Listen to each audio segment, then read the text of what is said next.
Jedi Johnson narrates the way, and the ever-steady Styx boy shall ride away your brain. Bad to the bone, bruise the furnace, pick up for days on days, and the great Tom Clover's Boba Fett's have bad writing to slay. We are all damage on damage. We are all damage on damage. We are all damage. The qualified, we are prepared. And hello and welcome to another brand new episode of The Qualified. I'm your cousin Jedi, joined this week by the always steady Styx Boy 73. What's going on, Styx? And the architect joesduelin. I forget what unless I'm saying it, I forget how it goes. Dom will be here if he can. He's entertaining friends, so he'll hop in if he can. Otherwise, he's showing off his as Styx and I were talking about before we kicked off the show. We have no doubt that he's just showing his toys to his friends, and Giggle's eyes are rolling completely out of her skull. So this one's green. This one's tan. So welcome everybody. Joe has put together one hell of a show for us. We're going to look back over the, I guess, inaugural year of Ignition Comics. So that'll be fun. 1 year of Ignition Press. Yeah, they just celebrated their 1 year anniversary. They've been cranking out titles, so I figured we'd go through what they put out this year, and there's kind of some innovation there too. That I'm sure we'll talk about as we go through, as far as like the code and whatnot. Nice. How's everybody's week? I have a storm bearing down on. Well, I think it's going to miss us here on Oahu. Looks like it's going to hit the Big Island. So, please take care of them. But hopefully it does miss us here. I'll do the film. Let's keep going. I'll tell you, I'm pissed. I'm supposed to get my bi-weekly order of comics today. I check my tracking. It's FedEx. It's not USPS. It's private service. Should be a little more reliable. On the truck, 5:48 a.m. Let's go. Okay. It should be here at some point today. It's been raining all day, off and on. They like to leave the box directly in my driveway, under no type of cover. So I keep looking. Nothing. It's 9:35 here. No fucking comments. So my not nearly to the extreme of yours, but sometimes my mail person, they will do that too. Like they will, even if it's raining, they will set the package out in the rain. But I recently, when we redid our security for our house and the cameras and whatnot, I added a camera to the back where they drop these packages off. So that anytime someone a shame camera. Yeah. So I did it initially. I did it for security, and if there were any any package pirates out there. But I really found that the most benefit has been like I can tell anytime the mailman opens the gate and leaves a package there, I get a notice on my phone. So I'm like, okay. And even if I'm not home, I'm like calling my son, hey, go get this package out that gate. It's precious. Comic books. Precious. Well, my problem is I also have a kind of like a secondary front door. It used to be the old front door to the house back in the 1800s, but it hasn't been used as front door for an excessively long time. But there's a porch there. It's clear that that's not the front porch, but they like to leave stuff over there sometimes too, which is very frustrating because I never check over there. But yeah, so you would think I mean, neither rain, no snow, no whatever. And I'm sure they work their asses off, but just apply a little common sense to some of this. I would like tracking to be accurate. If it's on the truck for delivery and you tell me, like, I'm fine with, hey, it's going to be here Wednesday. And I look at the tracking, I'm like, oh, I see, it's not on the truck yet. It's not going to be here today. That's fine. I get it. Shit happens. But when I hear it's on the truck for delivery and they give me the delivery person's name, I'm like, it's on the fucking truck. And it's on the truck literally about 30 miles from, it's the last stop for FedEx before they load up the trucks and bring them out. I expect it to be here within a reasonable amount of time. I don't want to go in tomorrow and be like, your package was delayed. I'm like, fuck you. It was on the truck. Well, what I hate, I feel like maybe we've talked about this before, and I've actually talked to, he's a post office buddy. He works there. It's not like we hang out and drink beer, but anyway. But I hate it when they say something's delivered one day and it doesn't deliver. Oh, I know. I go to the post office and I'm like, hey, this says it was delivered, but it wasn't delivered. And they're like, oh, sometimes they'll scan it as delivered before they take it out. I'm like, well, that's bullshit. You know, I don't want to be the fuck you say, but I'm like, if it says it's delivered at my, post at my mailbox, it should be delivered at my mailbox, not still. I've had that. I've had that too. And when they scan it, they're scanning it at the distribution center before they put it on the truck. Yes. So I know that's usually when I go, okay, it's at the distribution center because it's obviously early. Although I will say I hate the UPS likes to do it a lot. The little sticker on your front door. We tried to deliver and nobody was home. And I was like, I was no further than 20 feet from my front door all the goddamn day. Nobody tried to deliver anything. My dogs when somebody gets close, I'm like, come on, man, it's bullshit. Wow. It's enough bitching and whining. Enough bitching and whining for me today. Let's get into USPS. We do love it. This is a FedEx issue. I have my separate issues with USPS, but although I will say for a brief period of time, they did something very nice where they were putting packages in a thin paper, plastic bag and leaving them by my mailbox, which was nice because my mailbox is in the grass. So when they would just put a cardboard box in the wet grass, it would just soak everything up. So that was nice for a while. But I like to soak up water. This is a fuck FedEx rant today, not a fuck USPS. That'll be for. There was lots of rants going on whatnot today too. We can get into that later. There was some ranting going on whatnot today. All right, let's do it. I'm drinking. I've been drinking green tea all goddamn day.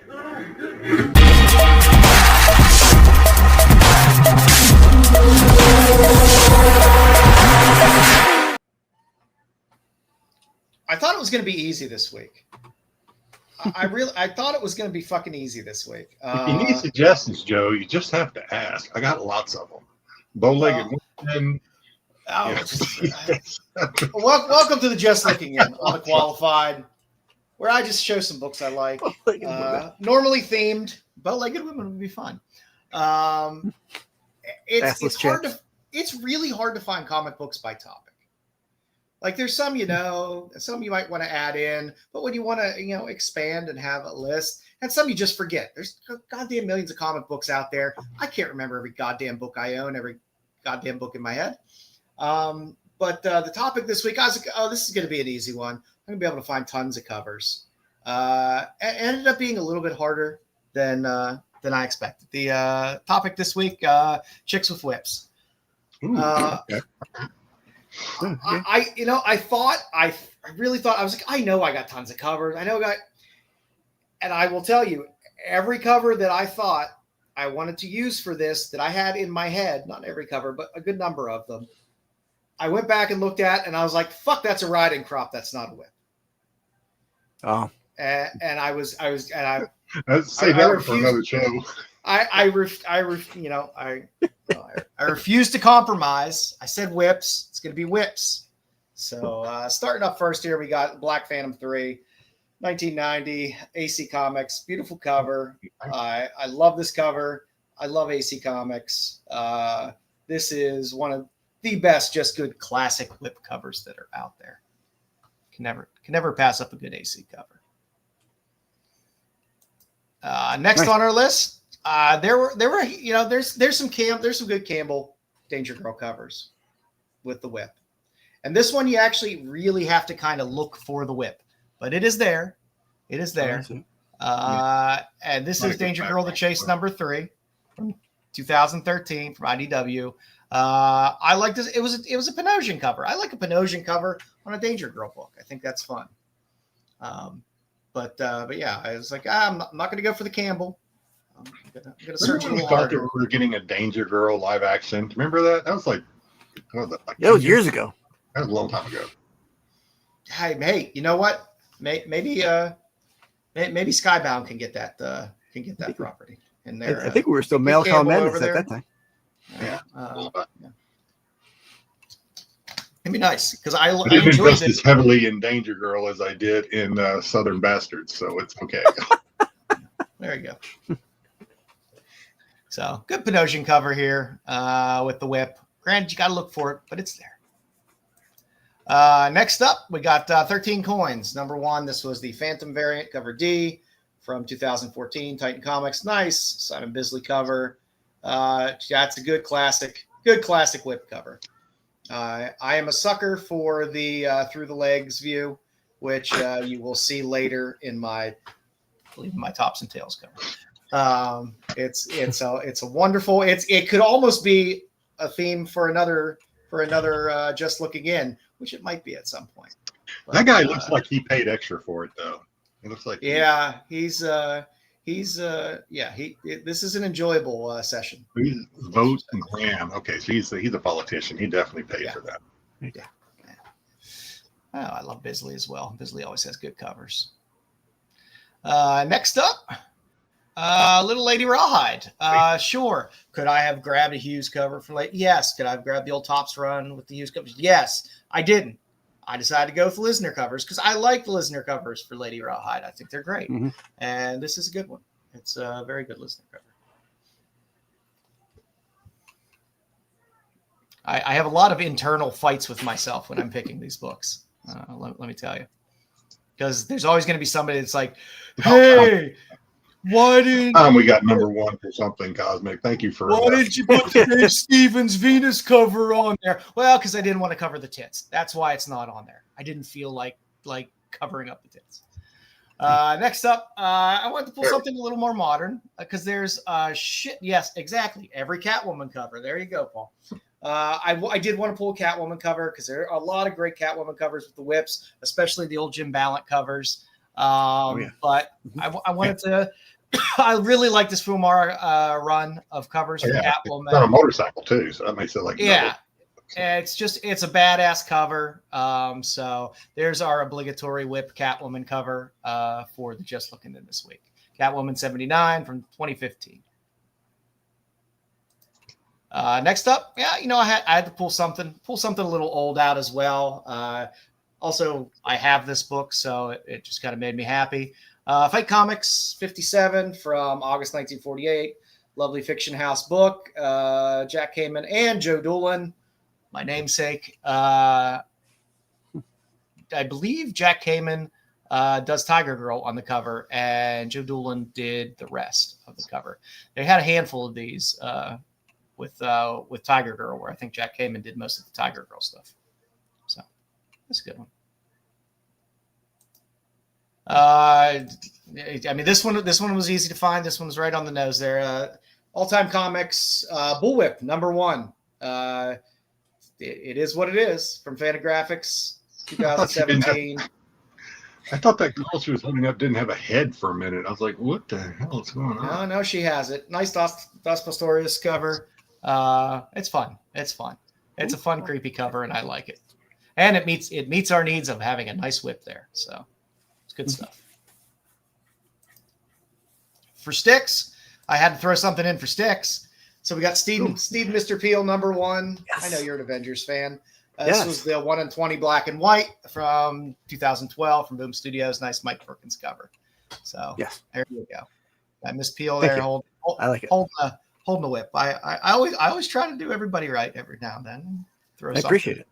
Yeah, so, I love Steam Peel. Yeah, it was a good one, and again, it's a good whip cover as well. The color version is nice as well, but kind of dug the black and white.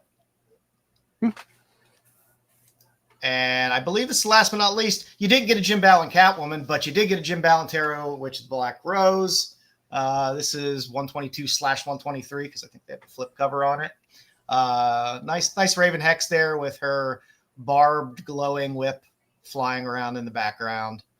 I was surprised there weren't more Tarot Witch of the Black Rose covers that had whips on them, especially since Ballant did all of them and Ballant did so many whip covers for Catwoman. I thought there would have been a few more whip covers. There's not really that many Tarot Witch of the Black Rose whip covers, but this is a good one. So we threw it up there. And that is what we have this week for our Just Looking In. Chicks with Whip. Liked it. I like it. Yeah. Yeah, it's getting harder and harder. It's like that's not a comic. It's just it gets harder and harder every week. They all get hard. Oh, they all get hard even the cosplay it can get rough. Well, when I went on YouTube to I wanted to go ahead and give our show a thumbs up to get a jump on the algorithm and stuff. And when I went in there, I saw that GT was the had taken 1 through 5. But now that I'm here and I see what StreamYard is showing, no. Wow. Looks like as far as StreamYard is showing me, we've got Nerdy coming in first with What's Up, Jedi, Joe, Dom, and Styx. He's in there at second with a Spock, Go Forth and Prosper, or whatever that is, and the Fist Pound. And then an opposite of that. So he's taking the podium this week. He's taking it. I do wonder in the second one, he's punching Spock. He's punching it. Punch Spock. I do wonder, though, not to take anything away from Nerdy's accomplishment here, but both Nerdy is he's a solid member of Kingdom of Nerds, and Bruce has access to our chat. And I wonder if Bruce is giving Nerdy a little insider trading as to when the show gets posted or not. I think. I don't want to take anything away from Nerdy's little blue horseshoe likes Endicott Steel. Yeah, but anyway, congratulations, Nerdy. But GT reference went for all ahead you kids and out gave it his best go. So GT, we do appreciate it. Nerdy, we appreciate it as well. But GT coming in all kind of first, or all the way. He posted a lot, so thank you, GT. If you're watching, we do appreciate it. Tommy Longbox, happy Friday, nerds. What's going on, Tommy? Appreciate it. Spec Ed. One of these days I'm going to say it without giggling. Spec Ed, Jedi, do you have patio furniture put away? No, it's not yet, and I hope I don't have to. But yeah, that hurricane, I am keeping an eye on it. Grumpy Gus, what's going on, Grumpy and Gus? We always appreciate seeing you guys around. Nerdy's still going at it here. We got Paul. What's going on, Paul? Happy Friday qualified. Yep. Ed, we are all. Indeed, we are. Cosmic, what's going on? You know what time it is? It's time for the qualified. That's what Friday's for. Well, take your vitamin. Hello, Mama Bear. What's going on, Mama? What's up, Mama Bear? Okay, this was new to me, unless Tactics. you change something around on us a little here. At Alalang, is that? That's not ringing a bell. So, or unless YouTube has done one of those things where they're using another handle for somebody. Tactics. Period. Thank you, Alalang. We do appreciate it. If you're a new viewer, and again, if you're not, let us know, because I don't recognize the handle. But with a new viewer, we do appreciate you checking us out. Let's see what else we got. Let's see. Tyson. Good evening, gentlemen. Tyson, I don't know. What do we got, by the way? What is going on here? I can't see. Who am I wrestling there? Oh, is that Joe? That is Joe. I thought it was somebody. I know this. I know the Silver Age cover of that because I think we highlighted that on our theme Chicks in Prison. Is that Kyle? Covers. No, that's you. It's Joe Wrestling Jedi. Is that me? Oh, you son of a bitch. It's Joe Wrestling Jedi. I don't know if it's a comic. I think it's a movie poster, and I can't think of the name of the movie. Is Joe wearing a crown? No, he's got a wig on. Oh, excellent. Yes, I don't appreciate chick fighting, Tyson. We're chick fighting. It's a little chick fight. Yeah. I don't appreciate being on the bottom. I'm not Chick saying fight. Joe couldn't pin me, but I would do my best to run away from him if it came. Wrestling. Appreciate it, Tyson. Always fun trying to figure out what shame you have brought upon us with your pictures. There you go. Yeah, I couldn't think of the name. Reform Girls, Schoolgirl the movie. Okay. Let's say what else we got going on. I don't want to miss anybody. Let me know. Scrolling. Buffy guy's there. Have I gotten down that far yet? I'm still. We'll I'm almost at the bottom. I must have scrolled past Buffy. Can you bring him up? What's going on, Buffy? Drinking a beer for you. See BK. BK is there. Greetings. Greetings, BK. That's it. Just greetings. I'm doing a non-cheesecake spotlight tonight, BK. Aren't you proud of me? Good luck trying to get a compliment from BK. That's all. Funhouse Comics. What's going on, Funhouse? Glad you popped in. All righty. You guys want to do some pickups? I have very few this week. Very few. I would have had more. Would have had more if FedEx could get off their fucking dead ass and get their books off the truck. I think we're going to be Joe and I are going to try to go quick because is this segment where you're going to go into your pickups from Terrificon, Styx? I decided to kind of edge it out and not go too much. Yeah. Okay. So right. Yeah, no, I'll talk about Terrificon a little bit as I go through my pickups. But was it terrific? It was terrific. Was it a terrific con? It was. It really was. That's good. It's important. All right. So this week, of course, I picked up some Betty. Curse the Banshee. Nice Steve Mooney cover. Little ratio. Picked up a little Dinosaur Rex. Okay. Yeah, I always like to pick up some old cheapies that I love that have great covers. And the Henry Mayo covers on there are great. And then I picked up Silent Sun, which just came in. It's going to be an early night for Tyson and Nerdy because you're not doing girly books tonight. I know. Well, that's all I got, man. That's all I got. Wow. All right. Well, I'll try to do the Joe. I can't remember if you showed yours last week or not. You tend to get these quicker than I do. But I got my Mercy Sparks Sabina. Oh, nice. Little sweater. I got that one, and I also picked up the other one there. And then I picked it. This is also Shabina, but I got this from. I think this was a San Diego Comic-Con exclusive of Cleaver County, Curse of Cleaver County. I think there's a black and white of this too that I also wouldn't mind getting, but this is the foil Sabina for Cleaver County. All right, going to go on a little bit of a EOM run here. And I'm going to wrap it up with some older comics, but so a lot of these EOMs I've had for quite a while. They've just been back there in the queue, but I can't even remember the name of this comic, but I remember I wanted it, so I did get an EOM signed, whatever this comic was. I honest to God can't remember. Marion Heretic. Marion Heretic, yeah. So this, I've got an EOM, Something is Killing the Children foil. There's also the different foil. This one has a little remark on it. Pretty cool. I think I got the foil with this one, but this is a remarked Harley Quinn. Nice. The Vampy Red, the Vampy. I think I have another one of these coming up that's better. It has a remark on it, but the Vampy Gold, Poison Ivy, EOM with the remarks of the seaweed, the underwater stuff on there. This is the 1 of 5 foil Into the Void. This is the number 1. I think I showed that one before, but that's the number 1. Here we have the metal. I think this is Gun Honey. Metal Gun Honey.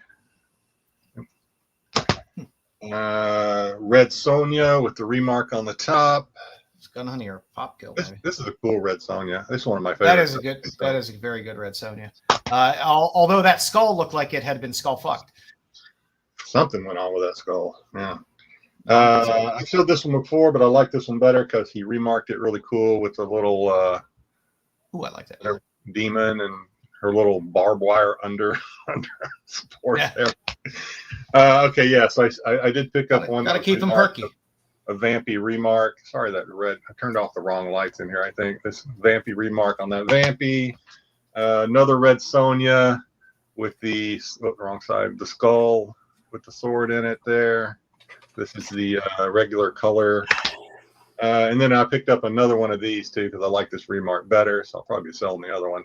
I like this remark better that he did. That is fun. This one is Gun Honey as well, with the remark over here. I've already got one of these, but I couldn't let it go because I'm greedy, I guess. But here's a Countless Little Deaths with the remark over here.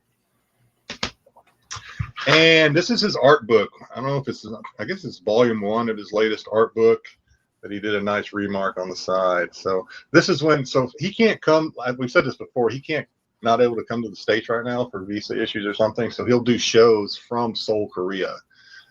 He usually does it during the major cons. Like he'll do it, like I think he did this one during San Diego Con. So he's actually on camera doing all these remarks. It's pretty cool. And then I don't know the name of the guy, but they'll actually fly there, have him do all the comics, and then they'll take all the comics, bring them back to the mainland, and ship them from there. So pretty cool. Wow. All right. So I was picking up some Red Sonja stuff, some of the older Red Sonja from the 70s and 80s, and I haven't shown them yet. They're in a stack behind me, but they were running all kind of stuff from that time period, I guess Bronze Age. So I went through, and before you know it, I'm sitting there buying. Got Battlestar Galactica #1. Oh, nice.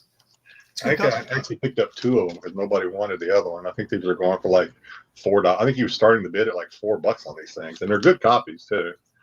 So like, well, I'll take one for $4. We got #2. Got a little run going here. #2, Battlestar Galactica. #3, Battlestar Galactica. Okay. #4, Battlestar Galactica. Nice. #5. I think #5. Yeah. If you're missing any, let me know. I have a couple runs. So. Okay. What does the run go through? I don't even know what the run goes through. 23. 23. Okay. Here's #6. I think that's as far as I go. Oh, wait a minute. Here's #7. And then last one I have is #12. So that's the only ones I got. Okay. So, yeah, if I decide to put together a run, I'll let you know because I mean, I might as well. I've already got those. It seems like I already got. I'll build you a stack. I'm pretty sure I've got most, if not all, of what you need. Okay. Yeah, that's all I got this week. We'll see what Styx picked up at that terrific con of his. All right. Well, I went down. I saw that Cosmic wanted to see a certain thing that I purchased. So I went down to get those because I wasn't going to show everything, but I grabbed a small stock. So on Friday, with me, Bruce, and Bruce's husband, we went to Terrificon on Friday for Friday, the first day. I was able to go see a couple of people that I know who were head booths. Got to see them. Then I went and did all my digging. So I got a quick question. Now, Bruce's husband is not into comics at all, right? So I'm just curious. Is he kind of like? Is he kind of like Giggles when Dom drags her to cons? Is he kind of like he enjoys the cosplay though? Oh, he does. Okay. Yeah, he goes for the cosplay.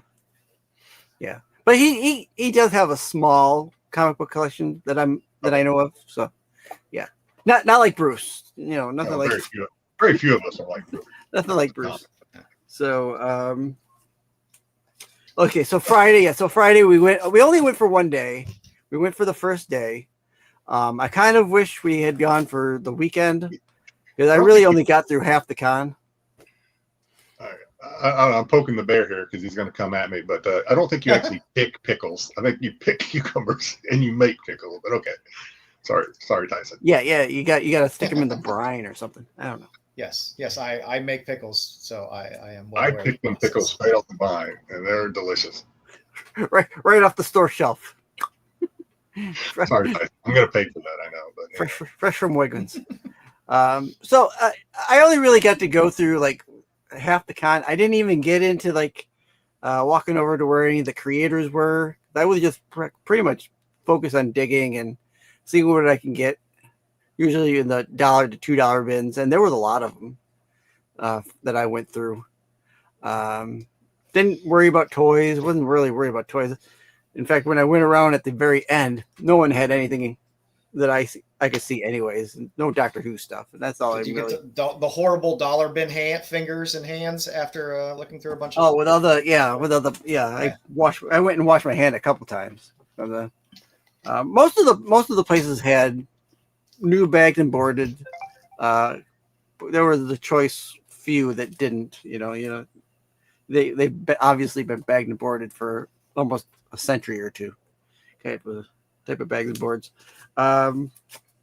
I did pick up quite a few Doctor Who books. One of the highlights that I picked up was the. You got me. Yeah. By Babs Tarr, black and white. I like 13th Doctor. A couple of Booster Gold covers that I didn't have. That I picked up in a couple of the bins. This Justice League Unlimited with Booster on there. And one of that I've been looking for quite a while is this Harley Quinn that has a Booster Gold a couple times on there. Oh, there you go. I'm not a Harley Quinn, but you put Booster on there. And this one I found in the bin. I'm like, how could I pass it up? It has everything that the boys like and that I like. So it's Winona Earp. Oh, there you go. Nice mummy wrap, and that's fun. There you go. Now, when you say it's got stuff on it that we like, what are you talking about? Well, it's got some about boobies. Nice, You're talking about boobs. What are you talking about? Some nice. There's some lumps there that. No, just nice say it. Say it, Styx. A nice curvaceous woman. That's what there you go. There you go. I tried to get Styx to say the word boob, and he doesn't seem to want to do it. Some bosoms. What? Bosoms. All right, close. I made you close. Take it. some yabos. I'll show those at the end because those came in this week. And then Cosmic asked to see one of the real things. I was trying to listen when you go to a con with Bruce. Bruce is always looking for DCUs, and you gotta beat him to him. And he was a little slow this weekend in finding the DCUs. Some of these are from the con. Some of these are from a store that we stopped off at Albany called Greenbush Comics. So I did pick up some DCUs here. This Batman. This was a whole set of Batman that he said comes in a pack. So and these are all kind of, I think.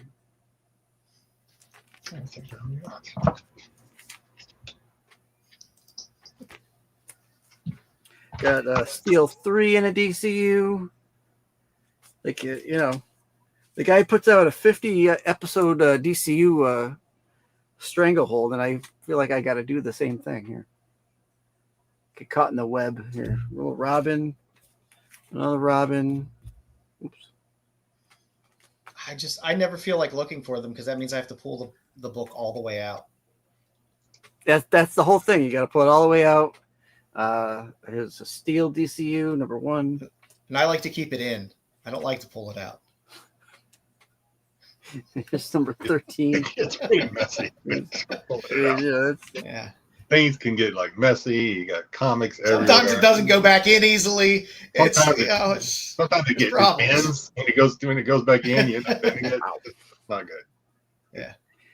Some Superman. I got a little Catwoman. I ran the gamut here. These Superman Doomsdays. If you take the card, it's got a DCU in the back. And this other Superman that I got here. True. So he did get a couple, but I think I got the most for the weekend as far as DCUs go. Did he go through those to make sure he didn't need them? I showed him. If he needed them, I probably would have given it to him, but he had them all.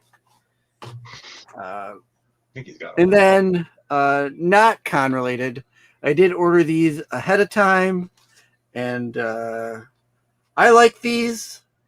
They're still new and coming into the industry, but if you can't afford to get something slabbed, this is a nice cheap alternative. It's these soft slabs that I get. I really like these soft slabs, and so I ordered the Doctor Who ones. I got the 2 flaps covers.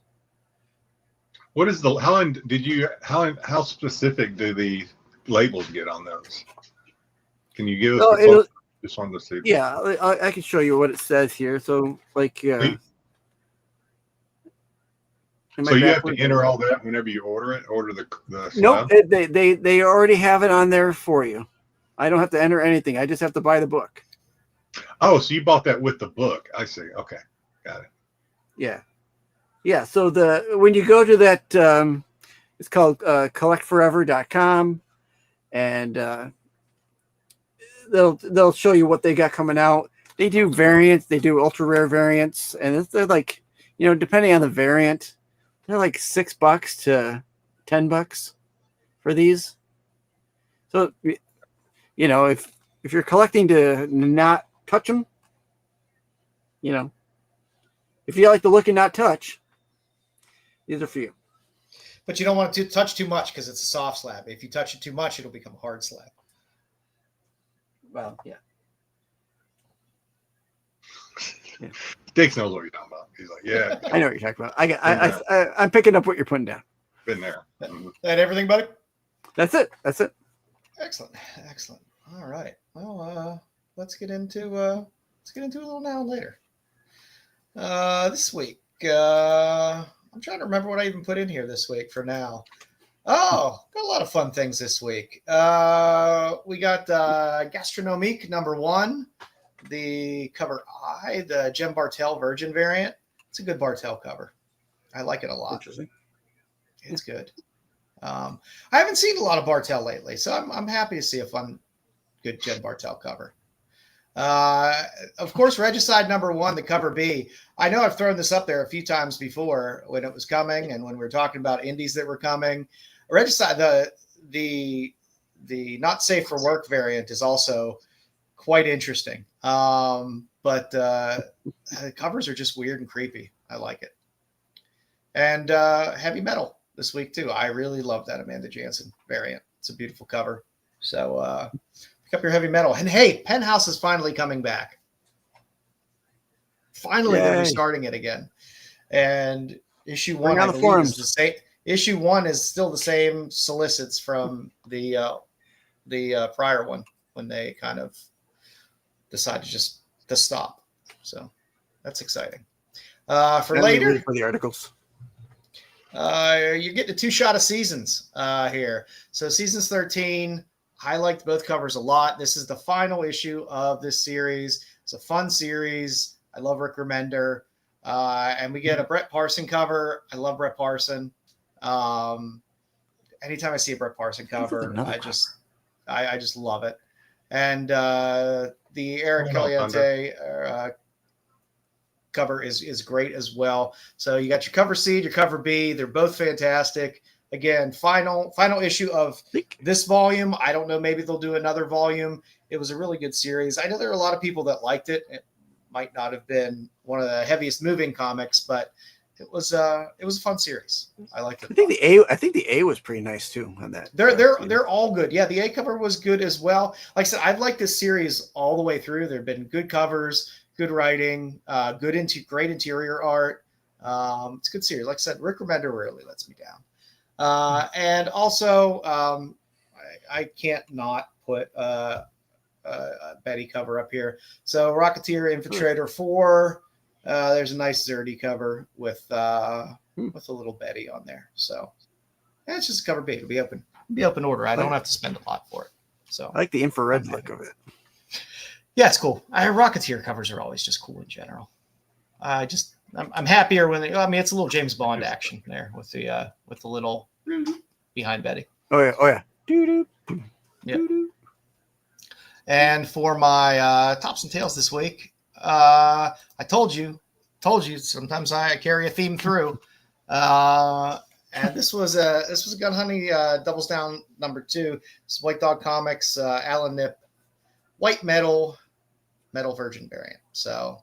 Has she got a whip or something? What do you mean you carry it through? Is she holding a whip? No, we had the 13 coin cover where it was looking through the legs. The camera is going 5-hole. Is what it's. Yes. It's definitely 5-hole.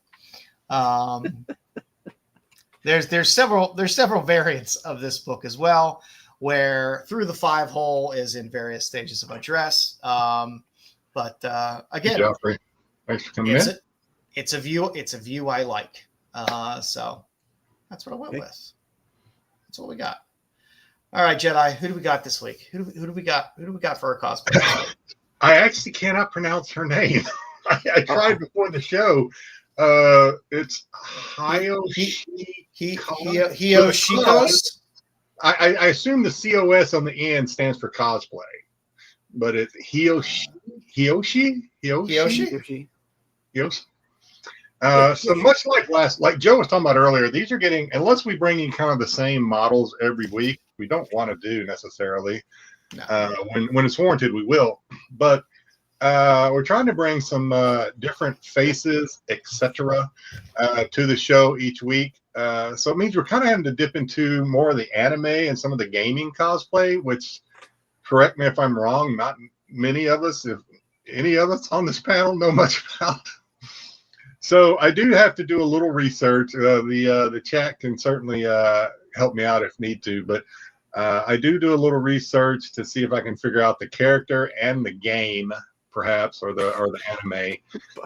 So in this case, she is cosplaying. Indeed, she does, Buffy. This is Zani from Wuthering Waves, which is either a game or an anime. I assume it's an anime, maybe. But that's what we have for her. We're going to see another character from Wuthering Waves here in a bit. But we also have Leviathan from Arknights. Sure. Any of the gamers out there, let us know if these are good games or not, because we don't care personally if they're good or not. I'm sure if Ed's out there, Ed will know all these anime stuff. Ed knows all this anime and stuff. Ed does? Okay. I figure Sam probably does too. And then we have another Wuthering Heights character, Luna from Wuthering Heights. Good side boob. Yeah. And then we're going to stray away from games to the why not category with Office Girl. Now, I don't know if Office Girl's a character in anything, but it's a character in my book. She's just cosplaying as Office Girl in these set of photos. Hey, it meets the criteria, which is I'm pleased with it. I'm pleased. And then speaking of criteria, this is the Jedi slide for USA.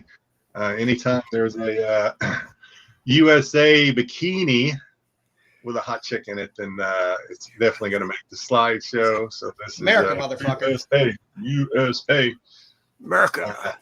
And then lastly is the Joe Slant. It's never too early for the holidays, so this is also a Joe Slant Merry Christmas slide from Hiroshi.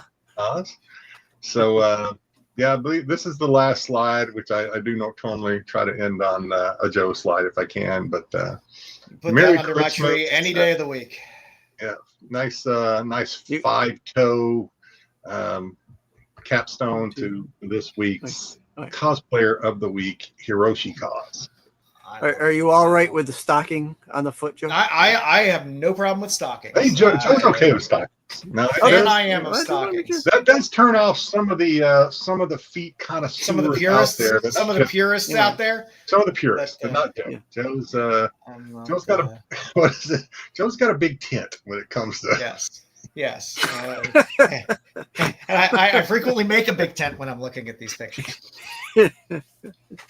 So that's good stuff. Camping wheel. But she does have. I want to say.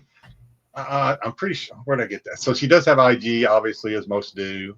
So look her up and follow if you're so inclined. I can't remember if she had a Facebook page.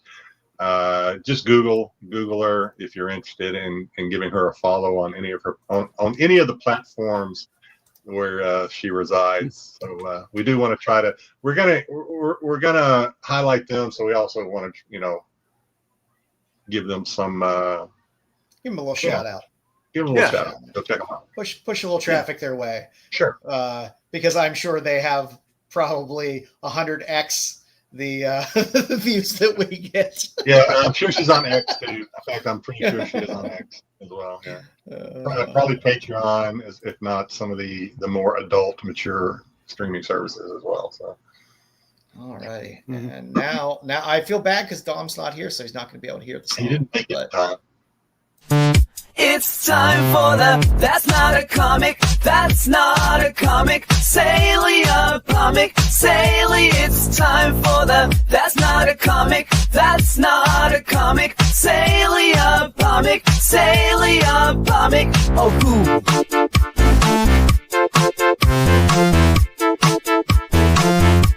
Sale of the week. All right, so this is pretty cool. I was actually kind of proud of myself because this is something that I'm almost positive we haven't talked about before. And when I came across, when the idea popped into my head, I was actually thinking about another segment that we do from time to time. We haven't done in a while that we might surprise some folks with one of these days when it's on vacation. But this is prison handkerchief art. Yes, prison handkerchief art, and these are pretty cool. These are actually pretty cool. Some of them do go for quite a bit of money. So the first one, as I did last week, and Joe started when I was gone, and it's actually pretty cool because it kind of widens the aperture a little bit of what we talk about and what we can show. So this is the for sale of the week. So these have not been sold, at least not at the time that I made this slide. We have some of these, they list some of the, when you go down to the when they go down to the eBay listing and they go into details, they'll list like the year. Probably some of these are kind of swags. They just guess. So this one actually said 1990. How accurate that is, I have no idea. But this is obviously a Michael Myers Halloween art, and it is for sale for $180 or best offer. So, and Joe in Mexico. Yeah, it was made in, according to the listing, it was made in Mexico. Whether or not the artist is from Mexico or whether or not this was actually made in a Mexican prison, I have no idea. Or whether or not it was even made in a prison at all, or if that's just what they call prison art, and it could be made out, on this side of the bars. I have no idea. But anyway, it is called at least prison handkerchief art. The middle one is art of some lovely ladies. This is also they said from 2020 to present. Again, the location that was listed on the listing was Texas. And this one they're asking for $165 or best art. Again, these are pretty detailed and pretty cool, actually. I missed it. Secretly, my roommate in prison was crashing my Well, tell him that we appreciate his art and that we are giving him a shout out. We hope he makes his sale. The next one is very detailed. This is from, again, 2000. It might have been from the same seller. I'm not sure. But 2020 to present, again, asking $350 or best offer. Again, this is like some sort of religion kind of, I don't know, God, maybe Greek mythology type stuff they got going on here. Who knows? I'm thinking. But, I wonder if you're allowed to have an eBay account while you're in prison. I don't know. I started off thinking, wow, these are actually really cool, and it is kind of cool and niche, I guess, if these were actually made, in a prison. But then, as I said earlier, I kind of got to thinking, like, is this just what's called? Is this like a genre of art now? Is like prison art, and it's just like not really made. eBay will put some money on the books. Yeah. So who knows? But it's pretty cool, especially considering, I guess these are done on cloth, handkerchief or cloths, and they're pretty detailed. Okay, so we're actually going to go through. Jedi does have you are related to Woody Harrelson. I am related to several notorious criminals. Woody Harrelson's father, Charlie Harrelson, was yeah. So anyway, we won't go into all that, but yeah.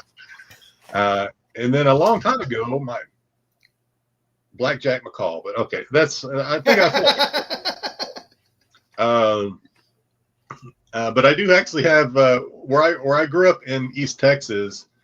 You were either a school teacher or you were a prison guard. So I have lots of my family was either that worked in prisons. Yeah. Some of them were teachers in prisons. So yeah, in other words, they taught in prison. They weren't actually in prison, but anyway. So I do have some insider connections. If you're interested, I can ask. All right, next slide. These are actually sold. So this is a 1920, again, listed as Mexico. So whatever that means. This one, again, I guess I need to ask Pete if there's another site I can go to because Pete knows all this stuff. But the site where I normally try to find what the best offers were, it's not been working lately. So we'll just have to go with $250, or it could have been a little less. But this did sell for either $250 or less on May 27th of this year. Again, pretty cool. Obviously, kind of has the Mexican kind of feel to it. Yeah, La Muerta type vibe to it. The middle one, kind of Aztec vibe to it. This one sold for like what is it? Sold for $180, our best offer, also back on May 27th. Yeah, you got a picture. You got a picture of a lazy pussy there, and then one has a cat on it. Yeah. And then the last one is actually in color. So actually, I don't know if that takes away from it or not. But prison handkerchief art. Now this one, I will say for this one, just as a disclaimer, this one actually did not say it was made on a handkerchief. It did come up when I did a search for handkerchief art. So whether or not this was actually made on a legit handkerchief or just some other type of fabric, I don't know. So I'll throw that disclaimer out there. But it did pop up in the search, and I did like the picture, so it made the list.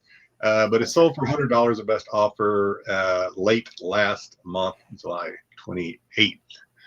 And that is it for this week's That's Not a Comic. The streak continues for now.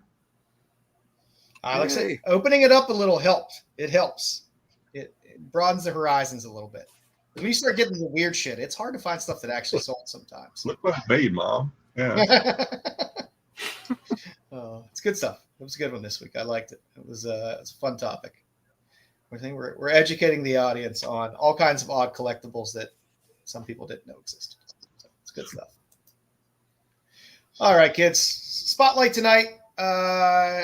Ignition Press has been out for a year now. So I figured, they've been cranking out a ton of titles. I figured we'd just walk through what they've put out this year and show some of the covers, show some of the books, a little about what they're about, and maybe they'll tickle your fancy. I'm a big indie fan. I will always take a flyer on indie books that look somewhat interesting. So I've been buying a good number of Ignition Press books. A lot of them have been very good. A lot of the art has been fantastic. A lot of the stories have been really good and interesting. As Jedi alluded to earlier, they do put the print run number of the book on the back. They're stamped. So you know what book you got, which I just kind of like as a nice little feature. Whether it holds really any value in there, I mean, maybe if a title gets really hot, maybe, if you happen to have number one of that run, maybe that means something. But it's nice nonetheless to see what the run is. Yeah, I don't think they actually put like a print run like number one of. Yeah, there's no of. But they do stamp the back and let you know, which is kind of nice. So let's go through some of these books here. So let's start off with The Beauty. So we got another volume of The Beauty. Again, just focusing on people that are infected with the beauty and the people around them that it affects. Somewhat closer to the show than the original volume, but same creator. I don't. I haven't read these yet, because honestly, I don't know if my LCS here actually buys them, and I was never able to find any online to read. I don't know, to be honest. I'm not sure if these follow the actual TV show or not. To be honest, I'm not sure they do. So, and Cosmic brings up a very good point. For almost all of their titles, they not only put out an ash can, but they also put out a cold open version as well. So there are some previews of these books that exist out there as well. So for people who think, hey, this title might be going somewhere, look for those ash cans and look for those cold open volumes as well, because sometimes those get a little valuable, especially for, these books aren't super heavily printed. So they're not massive print runs on these, but again, quality books. Not with an ignition, I don't think so, BK. Again, so we've gotten some fun covers on this beauty run as well. Some nice Lupacino in there, some nice Citra in there that we highlighted a handful of weeks back. A lot of good art that they've been putting out. There's not a shit ton of variant covers that they put out. You'll maybe get 3 or 4 with issue 1. And then after that, maybe 2 to 3 covers. Murder Podcast, the fun story about people, and if you listen to the podcast, it makes you want to murder. I like the consistency of the covers with the theme that they have with the people on the cover, but some of the variant covers have been really cool as well in that. And I know the book was pretty well received. I read the first couple issues. It was pretty good. Almost all of their books are like, outside of, I think the Beauty probably has the most because it was like the first one that came out. Other than that, most of them are like issue 5 or 6. So like a lot of your LCSs, if they are getting these books, they might still have some in their back bins of the earlier runs as well from this stuff, because it's only been a year. Arcadia, which is a futuristic sci-fi story where humanity is kind of extinct or on the brink of extinction, and kind of a new life form emerges. This is done by the Miranda brothers. Good covers on this. I have not read this book. I do have a couple issues floating around that I haven't gotten to yet. But the covers are great. We are getting a Frizen cover, that one on the far right, which is nice.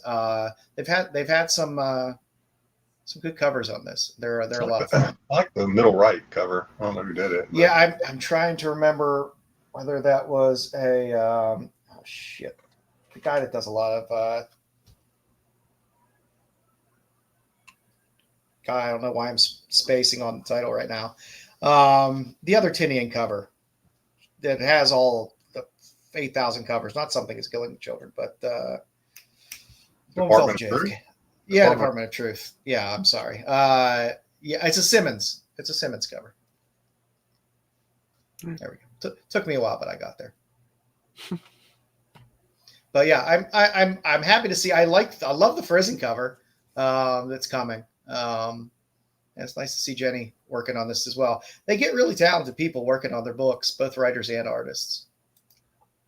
There's No Place, which is just kind of a dark fantasy adventure. Been some fun covers on that as well. That's one I haven't gotten into, but it is a Seeley book. So if you're a fan of Tim Seeley, there you go. Deluge. Hey, female prison, flood, sea monsters. What more do you need? It's a Colin Bunn book. Colin Bunn writes good horror stuff. A lot of fun covers as well. And like I said, female prison, sea monsters, flood. That's interesting.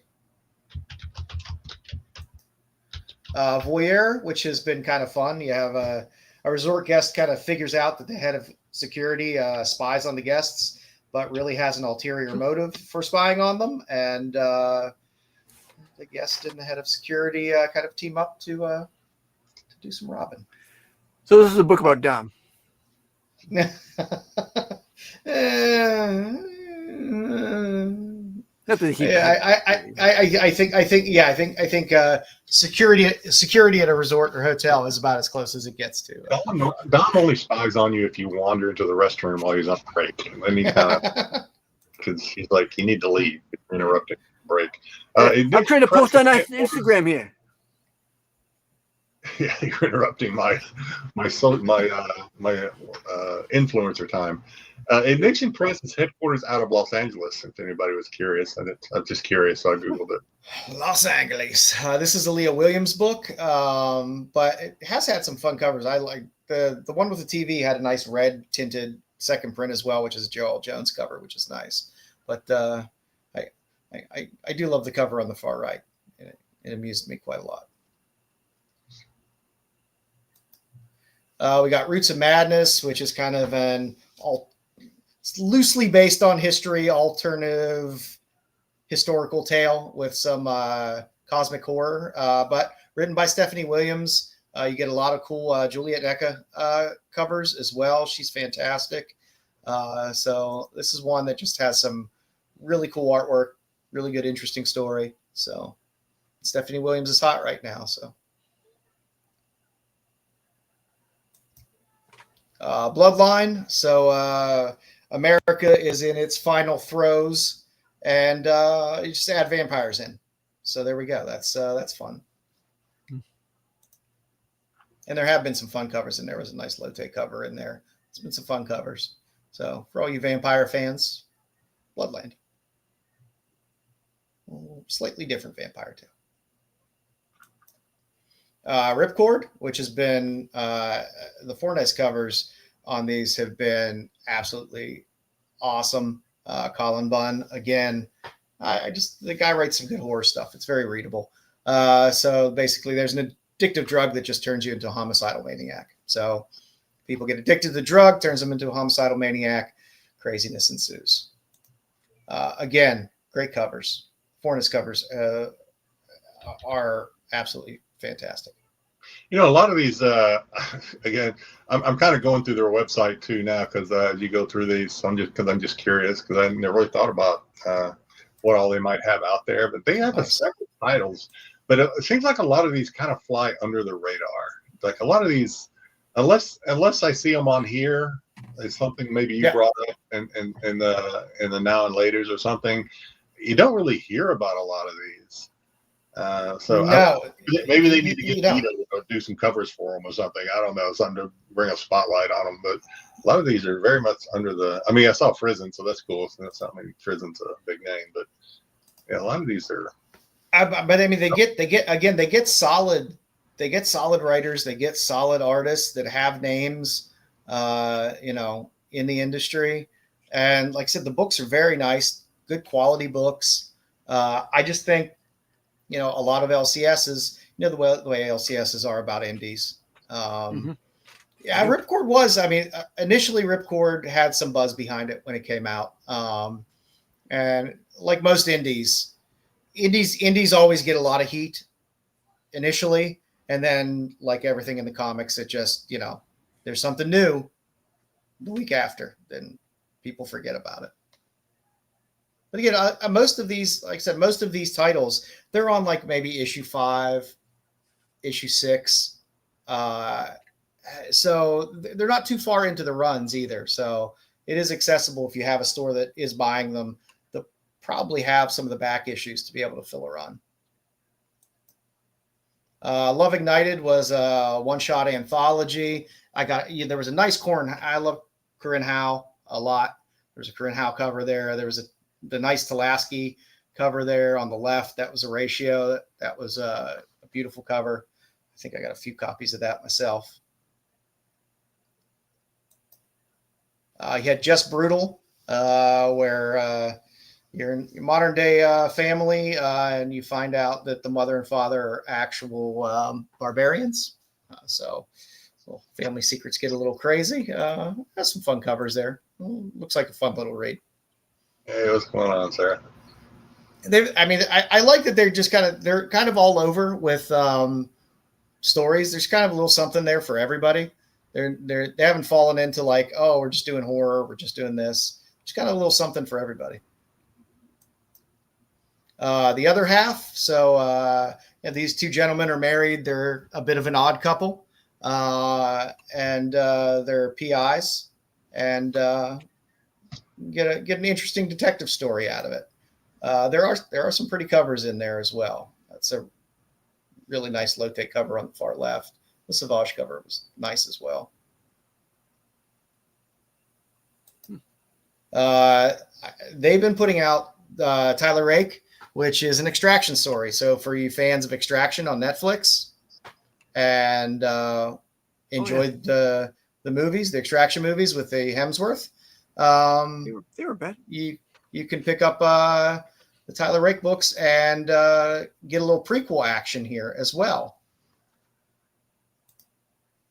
And again, it's I like Netflix movies a lot, so I think if you like those types of stories, they're good, solid books.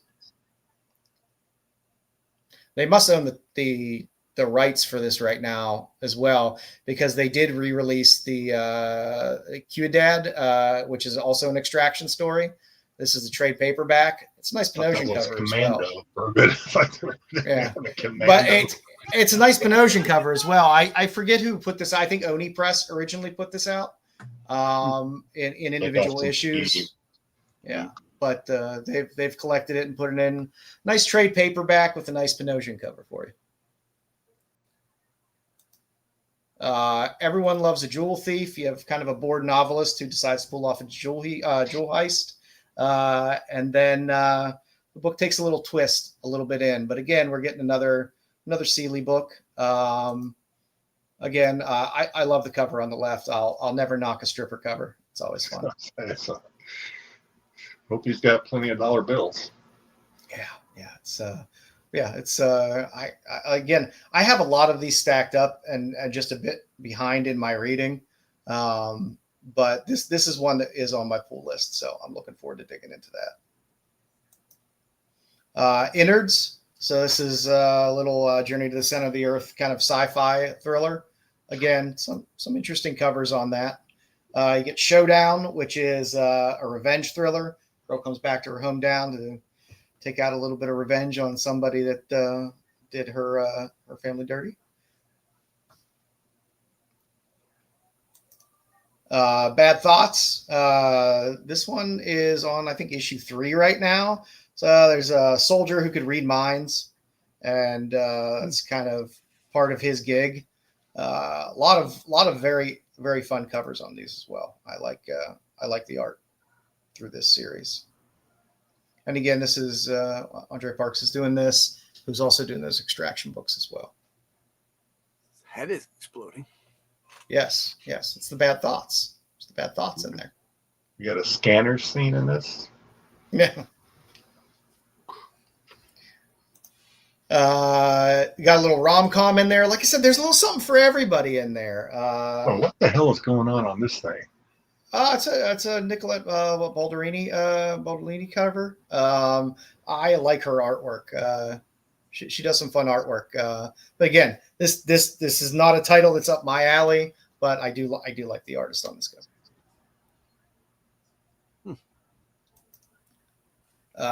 Dispatched. So you got a guy who is an ex Black Ops operator who then becomes a delivery man and then gets dragged into some craziness. Please be. It would be somebody. What if he was a DoorDash guy? That would be awesome. He was a DoorDash assassin. But yeah, this one's on. I'm copywriting it right now. Somebody, I said it here. You guys heard it. Yeah, I think this is on like issue 3 or 4 right now. So again, a lot of chances to catch up on some of these titles if something. Find something. Maybe that's what happened in your package. I don't want to. I was kind of when I saw that cover, I was like, "What is going on?" In that there's just a lot of dead people back behind them. Minotaur, which isn't really about a Minotaur. No. It's about AI and supercomputer and kind of becomes a little sentient, and they shut it down, and maybe they don't really shut it down all the way. So this one again has some fun covers in it as well.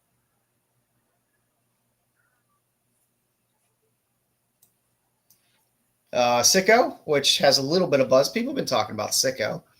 I know I've been talking about Sicko. I think a lot of people that I've talked to that have read it kind of enjoyed it, even though it's a Tinny Howard book. I'm sorry, Terry. So a girl whose kind of illness becomes her superpower, and she can use her illnesses and symptoms to fight crime. All right. Wait a minute. Can she manipulate blood like that girl in Gen V or something? She can manipulate her snot. Okay, so that's something out of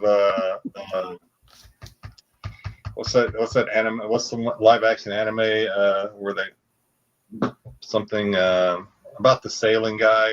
One Piece. They had a One Piece. One of the assassins could take a booger and they would explode. They were like little booger hand grenades. Yeah. No? Anyway. Okay. But I will tell you, the Sicko covers have been very good. Styx is not good in boogies and exploding boogers. All right, Styx. I'll keep trying. Had a cool Juliet NECA cover in there. The one on the far right has not come out yet, but that is a Sebastian Fiumara cover. So that's his covers are always fantastic.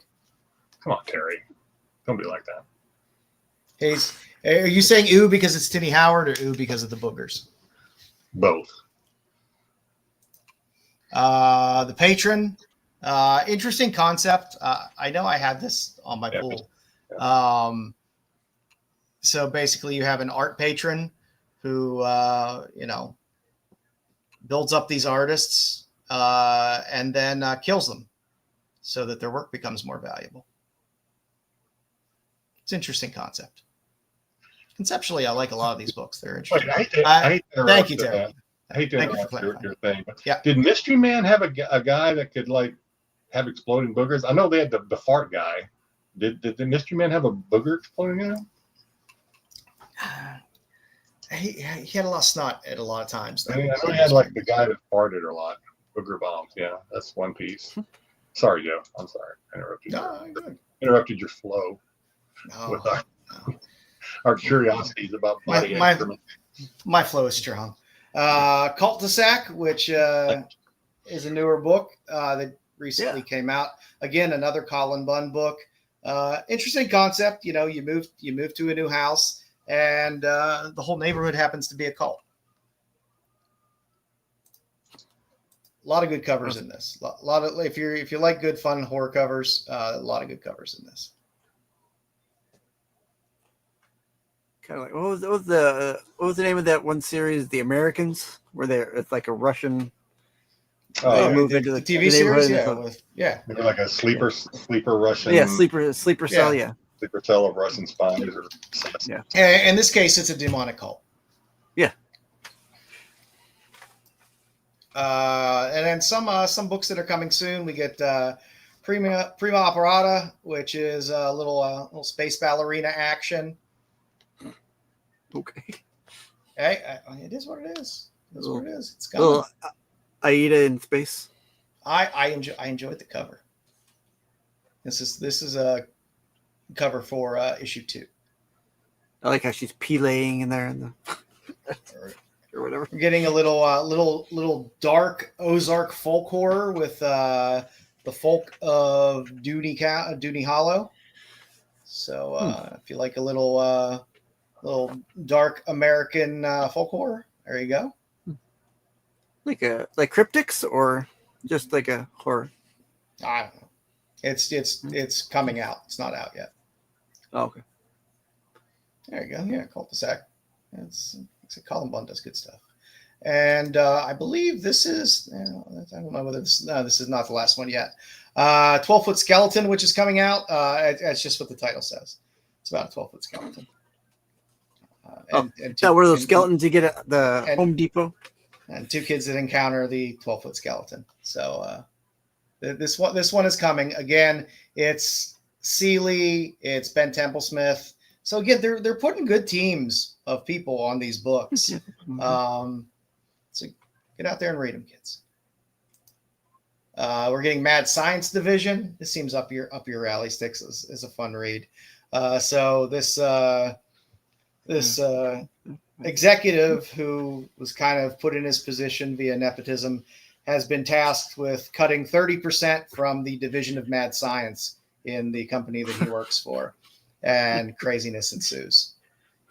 It sounds like fun. It does. That does sound like. At first, you're like, okay, that sounds very. But then you're like, He's oh, ahead so of who's he going to cut? You know, do they have any sort of like? Do you have any workplace raids and stuff? Yeah, it's Take that to different places. For those of us that work in the corporate environment, I think it'll be an interesting read. I squish your head. We're going to be getting East Side Saints as well, so we get Teen Latina Demon Hunter. That's good. That's good enough for me. Yeah, you got that's good enough for me. Like I said, I wasn't writing big write-ups for these. That's the gist of it. She's a Teen Latina Demon Hunter. She takes over the family business with of 4 words. Teen Latina Demon Hunter. That sells it for me, because I know there'll be some badass artwork. There'll be some cool horror shit in there. So they got me sold on that one. And last but not least, they released Airwalker, the trade paperback. This was actually from the mind of Stan Lee. So Stan Lee is credited as one of the writers on this. So wow. That's what we got from Ignition Press. That's pretty much every title that they've had this year. That's pretty busy for first year. I think it's a good, solid first year. It's a nice wide swath. Did you do a count? Do you know what the count was as far as their releases? How many titles? No, but I'm guessing. I'd say, based on how many I did 2 pages for in here, probably about 30, 25, 30 maybe. That's pretty good. I mean, especially for your first year, you're looking at like 2 to 3, maybe close to 4 releases a month or something. It's pretty good. Yeah. It's I think it's been a good year for them. And like I said, I like the fact that they have they're doing the Extraction series, which at least has a tie into Netflix. So maybe that gets some people reading. I know you were focused on titles and not necessarily business models, but are they kind of like Image, where the creators have retained like stock or control of their process? I have absolutely no clue what their model is there. I just know I'm very pleased with the team ups that they've been putting together, because I haven't really run into any of these where the interior art was just like bad or anything like that. So the interior art's been good. Most of the stories I've read have been pretty decent. The cover art's been great. Quality of the books has been good. And like I said, I love the fact that they stamp the back. Whether it means anything or not, I don't care. But it's interesting. I knew we were going to kind of maybe circle back to that. So, and again, very baseline research, but I went to eBay and I just did because if there is a number 1 out there, right? If you're like 000001, somebody's going to try to throw that up on eBay and sell it for a premium. I did not see any. Now, maybe my search criteria was not right. I did not see any. So I'm wondering, do they vault like the first 1 through 10 or something like that, or if there actually are number 1s out there? Because I would think you would see those somewhere. Maybe if they hit a really hot title at some point, then you see it maybe. Yeah, but I mean, at this point, they've had books that have had some a little bit of heat behind them, but nothing that's been just like, there's like something that is killing the children, where people are out there, running up books and stuff like that. So maybe if you get a really hot title out there, somebody will do it. Or if one of the titles hits later on, people start going back and looking. A lot of people, how many people even take books out of the goddamn bag and board anymore? That's some people might even not know it's there. If they have I was curious if they have any. Of course, there's always going to be sites out there that do it off the books, so to speak. But I wonder if they do any like online readers, if you know what I mean, like yeah, I haven't seen Keen it. Spot or some of those. Yeah, people. Okay. It'd be interesting. But like I said, being as young as they are, if you do have an LCS that does happen to grab these, there's always a chance. You look back behind the current issue, and it's a lot of times you'll have the last couple issues back there. So, I mean, for a lot of these titles, that pretty much gets you the whole run so far. I'm also curious, and again, I know this wasn't the focus of your research, so I'm not playing Stump the Chump or anything like that. I'm just curious. I wonder do they do multiple prints? Like, did you notice if they had done any second or third prints on any of these titles? I'm trying to remember whether I think a couple of them did. I'm trying to remember. I didn't see too many second prints in anything that was there, but I mean, there weren't like a ton of multiple prints on anything. I don't recall seeing any, but then again, well, you kind of said it earlier that like the LCSs don't necessarily buy into the indie stuff anyway, so there's probably short print runs anyway.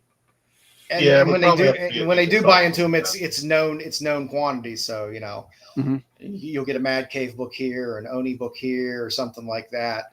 Right.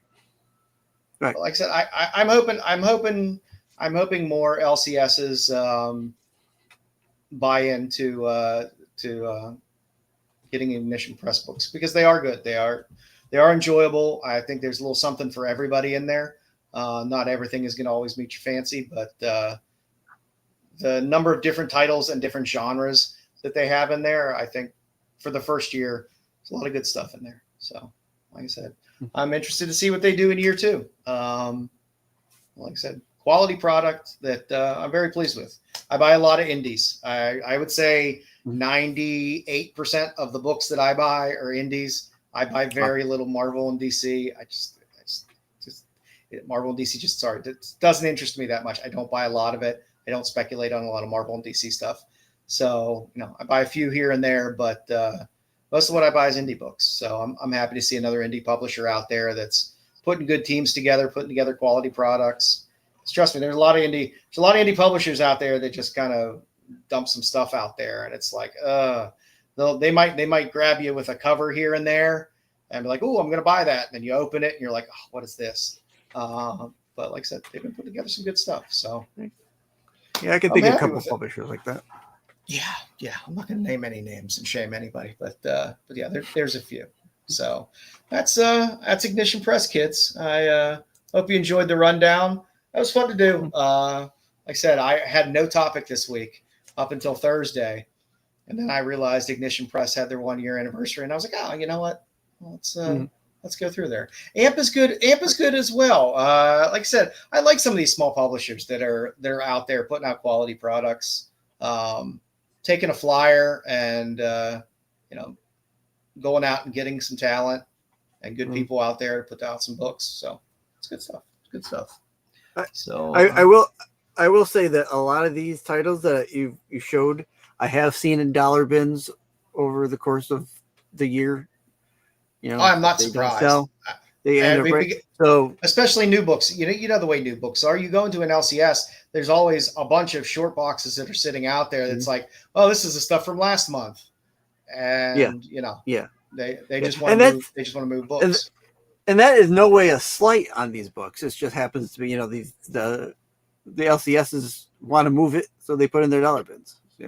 It's the nature of the industry. A lot of people don't want to take a flyer on an indie book. I don't understand why. It's different stories. It's not the same old shit over and over and over again with the same old characters. It's something new and a different story. And most of them don't have super long runs. So it's like, I can get invested in this for a 10-issue run or a 15-issue run and enjoy a story. And then maybe maybe that's the end of it. You never see it again, and that's fine. But yeah, I'm kind of miss Scout as well. Yeah, in an age when people are always looking for new stories, and stop giving us independent publishing is really the way to go, because they are giving you those new stories and things you don't really see every day. So, and like I said, it's to me, it's like it's not a huge investment. I don't have to read a run to 100 and have to have read the 100 books before and the 65 tie-ins with blah blah. I don't have to deal with any of that bullshit. I could just read a story and enjoy it. So that's what we got this week. So real quick, Cosme, I asked this earlier. Joe wasn't sure, and I don't know. They probably have to Google it to find out, do a little digging. We don't know off the top of our head if this is created. I'll look when you guys are going through the what we're reading. I'll figure it out. So Dom, even if he was here, he wouldn't have read anything anyway. So we love you, Dom, but we know where the expectation is. It'd be funny if this was the 1 week where Dom actually read something. So for me, what you got? The book that I said I was going to read last week but didn't is Warlord or Altered State Warlords. So I did actually read it this week. So this is issue 2 is out. So we got introduced to, not really introduced, but at least this story introduced John Carter. At issue 1, we had Deja Thoris and Red Sonja. So in this issue, we got John Carter showing up. They are forming an alliance with some of the aliens on Mars to battle the big bad. And in this issue, they also unfroze Red Sonja, who got turned to stone like 10,000 years earlier or something like that. Going to read this. It's pretty easy read. Nothing too deep, or a degree in Warlords, Altered States to follow this. Most of those are pretty easy reads when they have the little crossover type action. I also, I haven't read a Star Wars comic in forever, but because I kind of needed something, I didn't want to. Normally, I try to have at least 3 things on here, so I wanted to, at least be able to talk about something. I did read Kylo, the new Kylo story. I don't know, it's pretty good. Will I keep reading it? Maybe. I don't know. But basically, Kylo is taking charge of the First Order again, because in his absence, they've kind of gone to shit and started infighting and stuff. So he's kind of solidifying the Order. So basically, that's in a nutshell. And then I just got this one in this week. As far as the PDF, I've not gotten the actual physical copies yet, but I did read Dungeons and Double D's Kickstarter. Nice. It is not, well, it is, but isn't what the title insinuates. It is very much a kind of a Dungeons and Dragons themed adventure.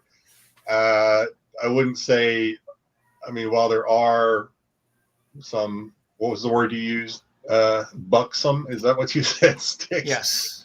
That's all I could get up of it. There are some buxom main characters in here. I see some Dravacus, so I know why this was funded. Yeah, this was Dravacus, as well as that's a Yum. The first one's a Yum. There's 3 covers on here. So you have the Yum with the feet. You have Shikari in the middle, and then Dravacus on the far right there, as far as the covers go. So some very fun artists as far as doing the covers. The inside is not, the covers are a little misleading, as basically the Yum character here with the feet up in the air. I don't even know who that character is. I haven't seen this character. That character was not in the in the comic, as far as I could see. Yeah. I don't know what that is. The other characters, I think those may be the same characters as far as the Sakari and the Dervakas character.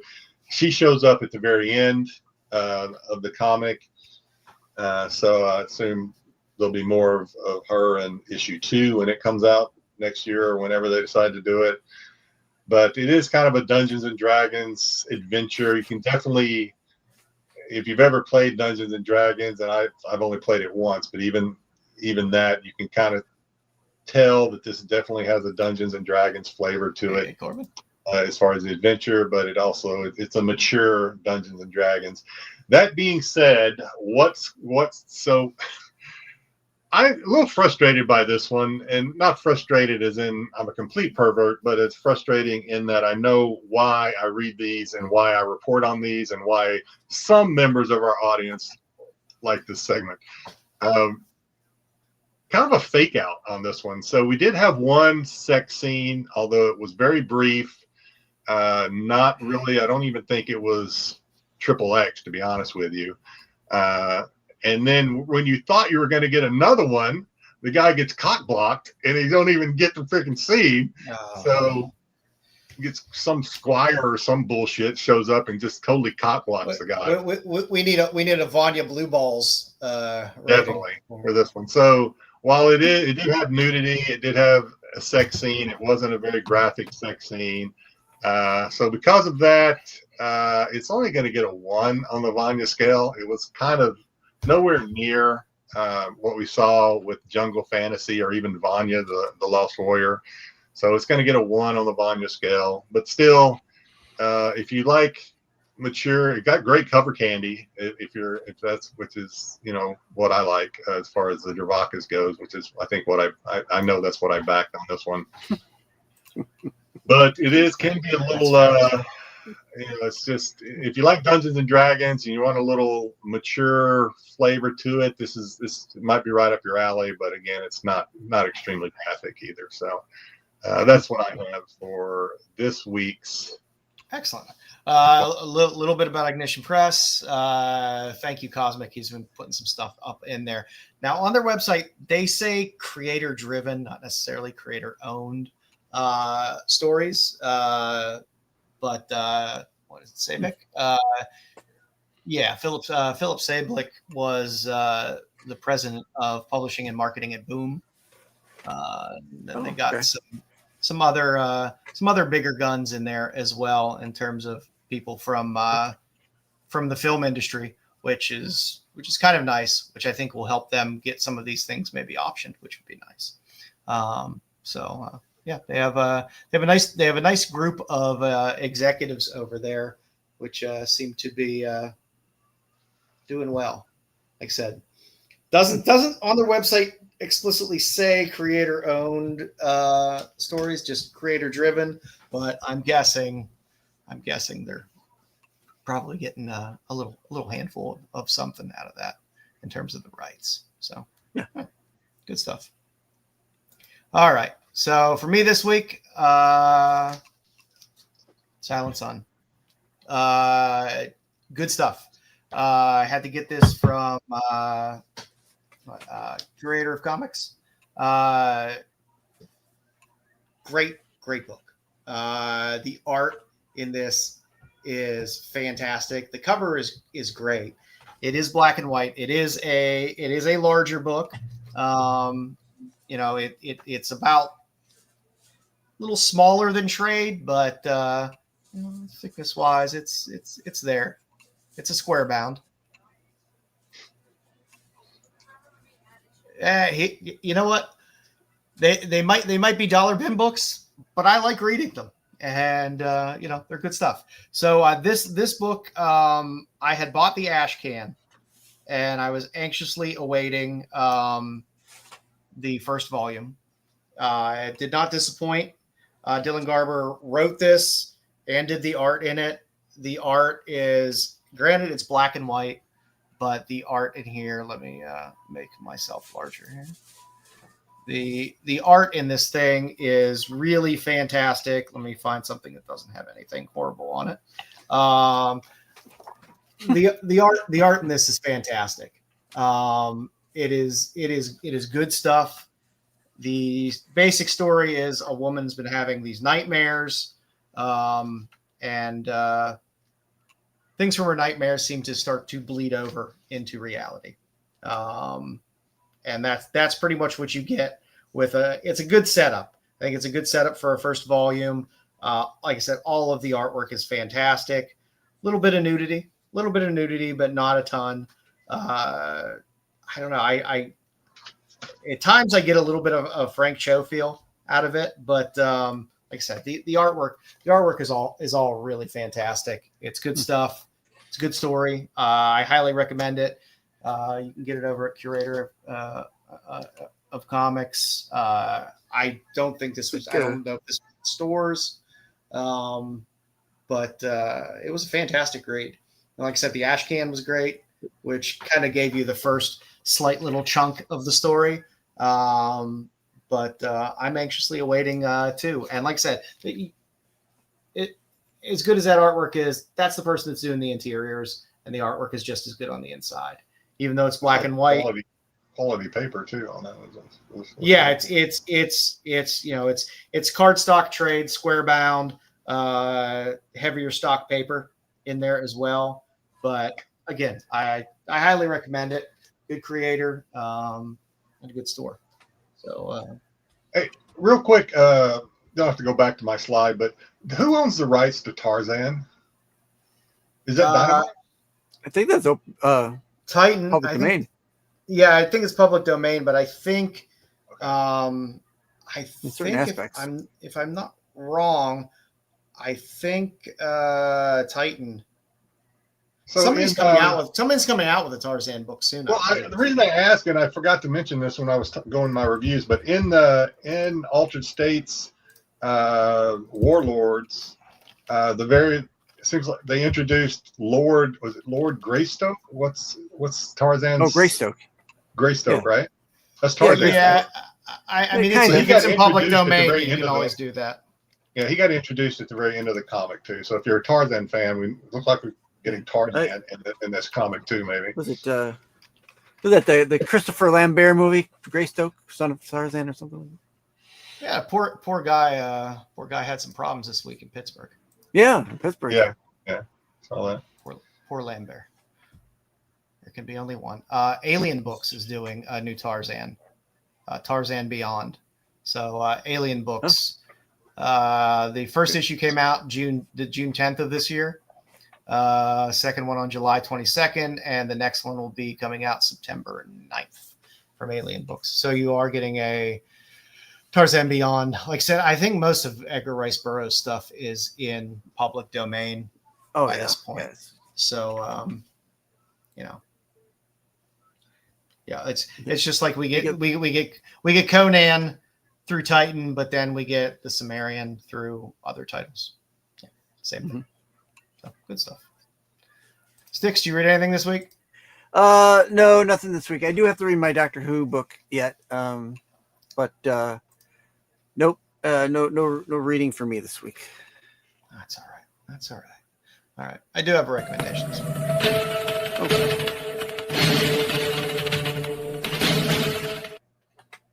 She dances.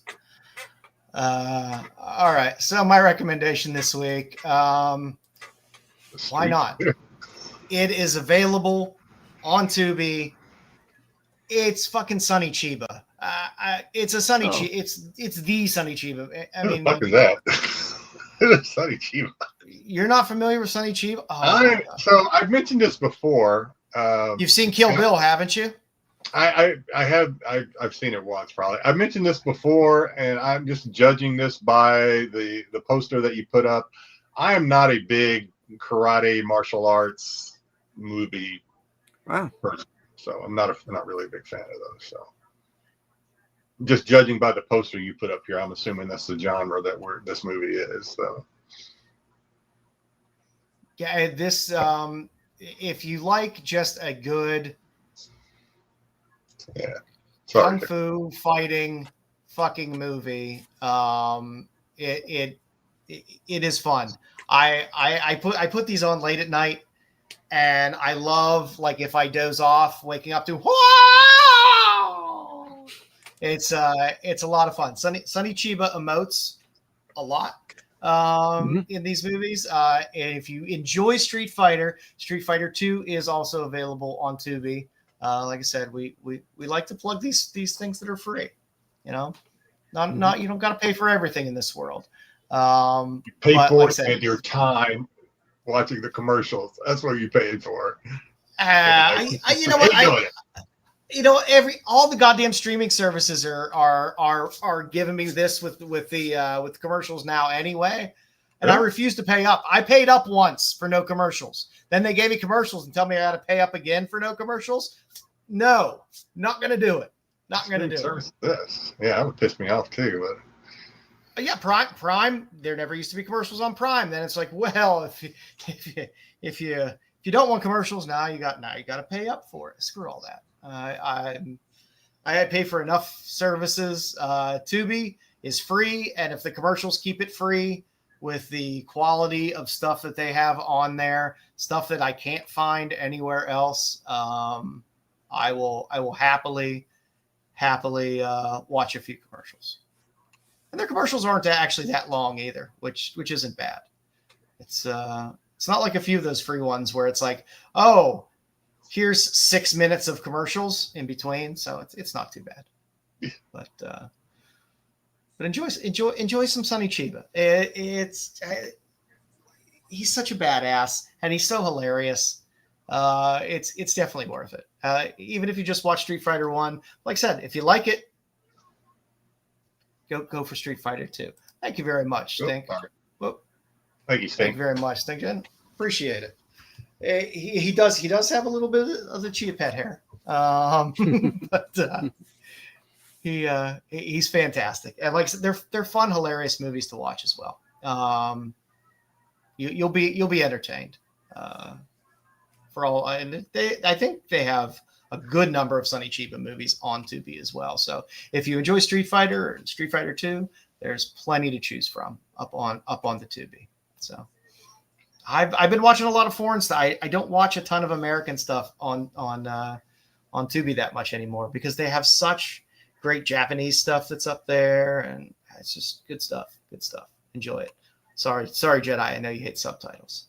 This is one you can watch and you don't really need the subtitles. You just watch the movie. As I mentioned before, for whatever reason, it's a little quirk of mine. I don't mind subtitles on Asian movies. It's when it's these European movies that when they put subtitles on. Throw you off? That throws me off, yeah. Hey, can I talk about what I watched this week? Because I had to make a list. I watched a lot. So let me go through some of these.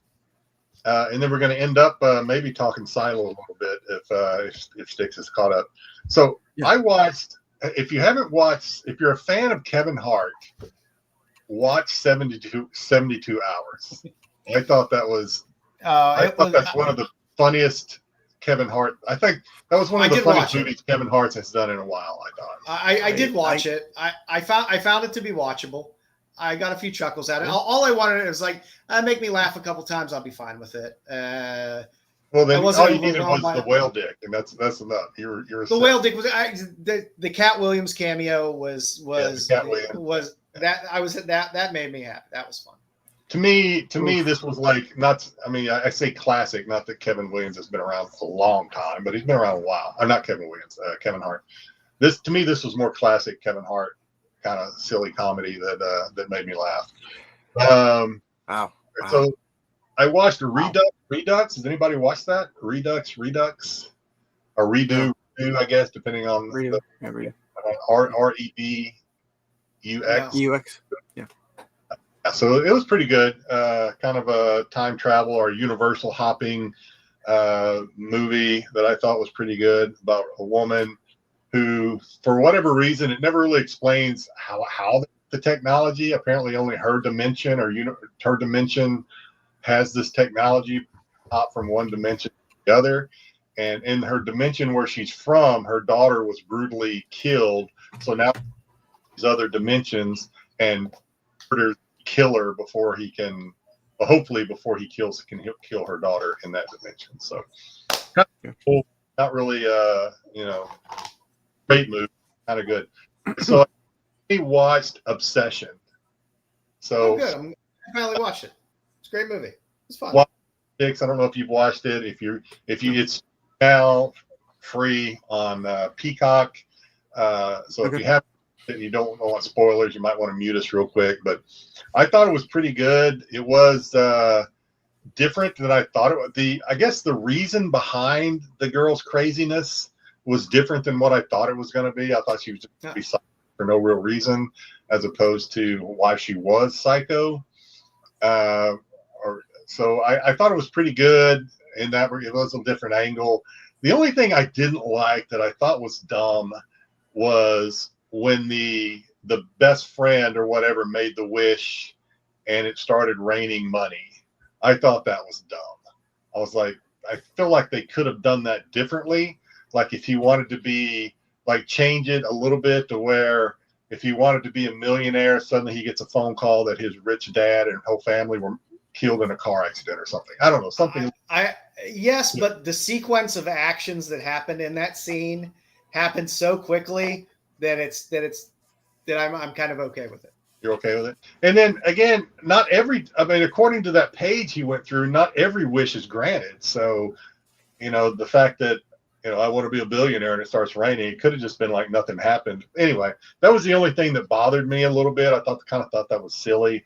But other than that, I thought it was pretty good. The actress that played the nut girl, freaking brilliant. I thought she is I don't know, I think she's been in a couple other movies.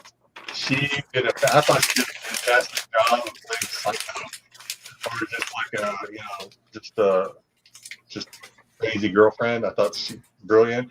Also, I think, and Dom's not here, but I think if they ever decided to do a Padme movie, I think she would make a great Padme because she looks a lot like what's her name?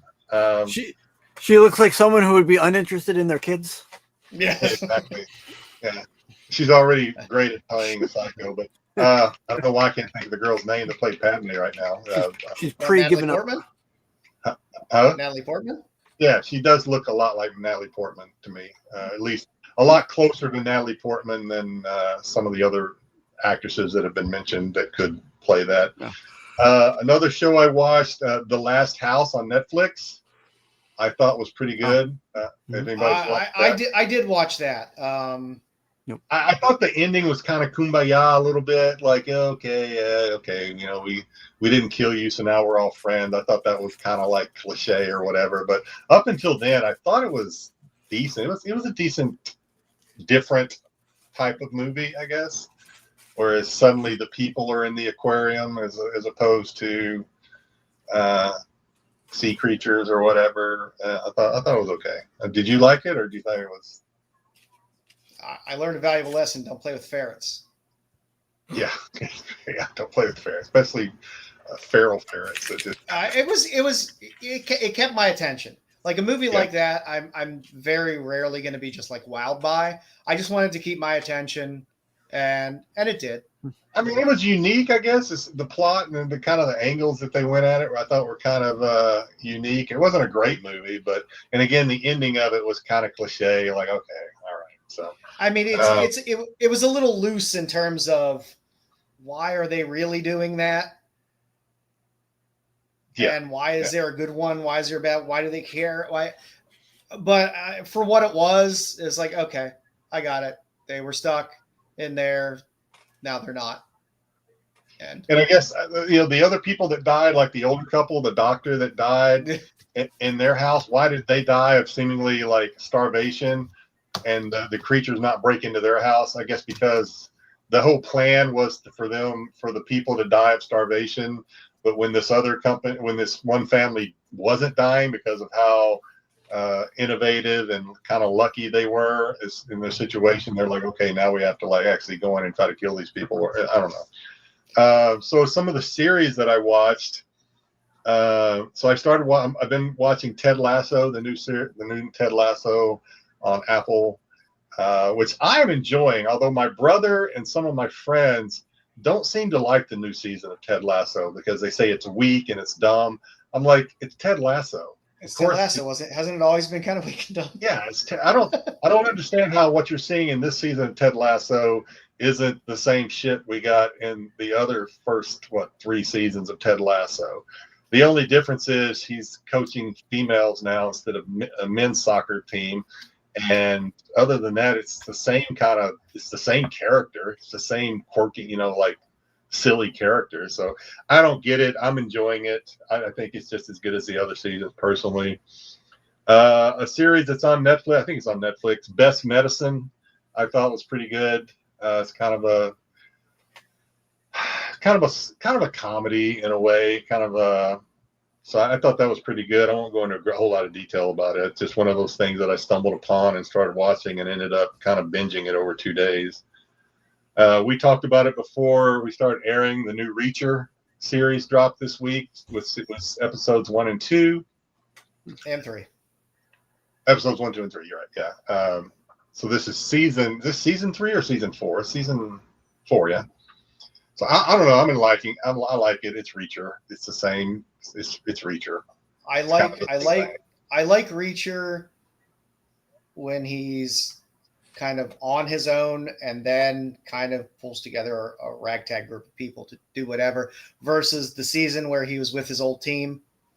I keep waiting for him to pull his old team back into this one. He hasn't done it yet. We're only on episode 3, and we're getting a spinoff series with the one girl that worked with him, I believe, at some point.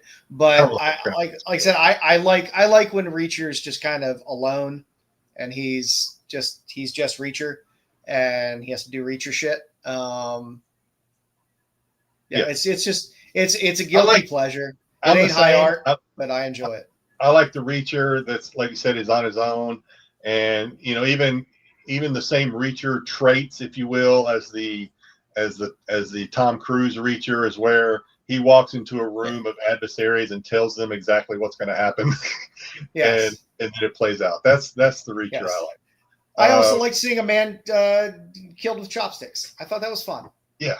Anything can be a weapon when you're a Reacher. I enjoy it. So before we get into the last two, Lucky, I'm liking Lucky. I'm caught up on Lucky. I'm enjoying it a lot. It's been very enjoyable. Yeah, watch Lucky.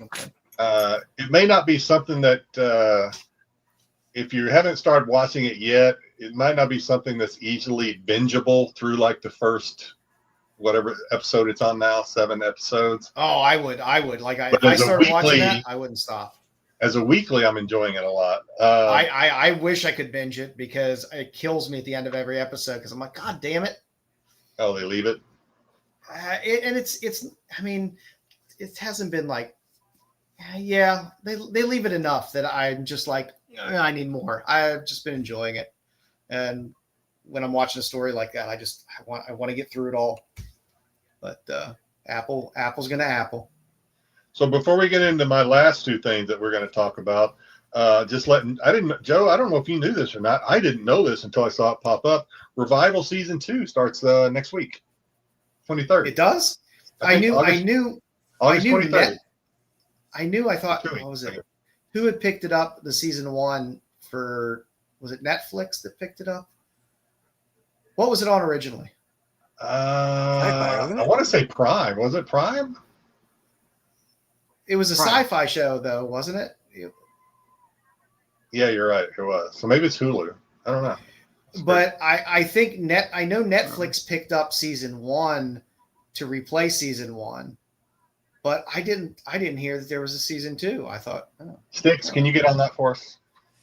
Yeah. Yeah. But it is, I think, 23rd or 24th. I want to say 23rd is when season 2 starts. And I did not know that until I just happened to see it pop up. And for anyone who wants to know, that's what the ignition numbers look like. If one can actually make that out there, if I tilt it a little bit, there we go. So they stamp them all on the back there. It doesn't give you the print run, but it'll let you know what copy you have. Yeah. Yes. I mean, and it does say unlock your story, Ignition Press, but I don't think that ignitionpress.com, but I don't think that actually does anything. So, but like I said, you do get your numbering. So House of Dragons wrapped up its season 3 this. Yeah. Right? So we're getting season 4 is going to be the final season, from what I understand. So they're gonna. I understand it's not following the books exactly, just for sake of time and season restraints. So and that's fine with me because I have no idea how the books go. To be honest, I never did. Yeah, I've never read the books. I Renera's gonna get some comeuppance, I think. Yeah, American Horror Story's coming back too. You're right, Tyson. Yeah. So you might be confused, Jedi, because I don't see a season 2 for it, but I do see that Revival. I do see Revival is going to be coming out of Netflix August 24th. Oh, is that what I saw? Oh, that's a bummer. I could have swore I saw season 2. I do see that. According to this, no season 2 plans are in the books yet. Okay. Well, I'm a dummy then. All right. I could have swore I saw that. Maybe that is what I saw then. Maybe I just got excited and ignored the details, the fine print. There's something about American Horror Story. I like the first season. I kind of like the second season. I like the first season. I like the one with the witches. I like the one with the circus. But then after that, I couldn't do it. There's something about Ryan Murphy, and I had problems with the beauty as well at times. There's something about Ryan Murphy with having to put in. You throw in some singing here, unnecessary. It's fine for some. It just ain't my cup of tea sometimes. Not every program needs a breakout in song. Is that what you're saying? Yeah, for my taste, some people like that shit. Bruce loves that shit, but not me. The Friday the 13th series looks great as well. I'm very excited about Crystal Lake. I don't know what's going on with House of Dragons. I am enjoying it. I was a little sad that it was over because when I realized that episode 8 was the season finale, I was a little sad. But I do think Rhaenyra is obviously. I think at some point she's going to die. I think she has to, but she is just not made. She's not. She's not leadership material. I don't think she's just too concerned about being liked and loved or whatever to be a good I loved Aegon. Aegon in the last episode was fantastic. When he confronted his brother. Oh yeah, that was such a fun scene. I still don't understand why you got Aegon and then Day whatever the brother's name is, the one-eyed brother. Like you already tried to kill him once. Are you telling me that you can't take? It's just you and your girlfriend in this castle. You telling me you can't? He's a broken man. I mean, his dragon was there, so that's probably why too. But I mean, just take the motherfucker out. But then I forget his dragon was there too, so he probably got fried if he did that. So he's a broken man. He's a broken man. Yeah, I still think the one Damien or whatever, the young prince, which is the one I think is actually, other than the redheaded what's her name, Olivia Stone, whatever her name is, who I've had a crush on since Allison. Allison, yeah, I've had a crush on her since Bates Motel. But anyway, I think she's just a redhead next door. She's just she's adorable. She's adorable. Yeah. Other than her, I do think the young Prince Damien or whatever his name is would make the best king. But anyway, I knew I'd talk about singing in musicals, and Bruce would show up. Bruce is here. He liked the Marvels. And then okay, Styx, let's do it. What are you thinking about? Because we're already in season. Next week is the season finale already of Silo, right? Yeah. What do you think? Yeah. Oh, that's good. I could binge the whole thing at once. That's great. Yeah. You can spoil whatever. I don't care. I don't care about spoilers. What I'll say probably really hardly really much to say really in the series is, in my opinion, there's a lot of time jumping. There's a lot of going back and forth between. You notice there's no transition too. You gotta get used to that. It'll go. I mean, it's pretty obvious. No, it jumps right into the like. It'll just go right to the past and then right back to the future. But I mean, obviously, with the settings and everything, it's easy to kind of tell. Okay, well, they're in an airplane or whatever, so it's easy to know what time frame you're in. But there's no present day or 30 years ago or whatever. However, it's 100 more than 30 years ago. But. So I've seen this happen in some shows, and it happened in this show where you start off at a certain point in the season, and you get to a certain point, all of a sudden you're fucking all the way in the prequel. I hate that. It kills me because you get really into the current storyline, and then they drag you now back. We're going back and talking about. They're doing a lot. Like in one episode, you'll go back and forth. Start off here 4 or 5 times. I mean, it's like a lot. And I don't mean, and I'm not talking going from the silo to the pre-silo. I'm talking about the silo section where they're going back and forth in time. So, okay, we get to this one. Now we're going to talk about what happened pre the start of the season for the next couple episodes. Start there. Start there. You don't need to have this back and forth bullshit. Just start there where they're in the fire pit. Does anybody know and move forward? How many seasons are planned for this? Does anybody know? 4.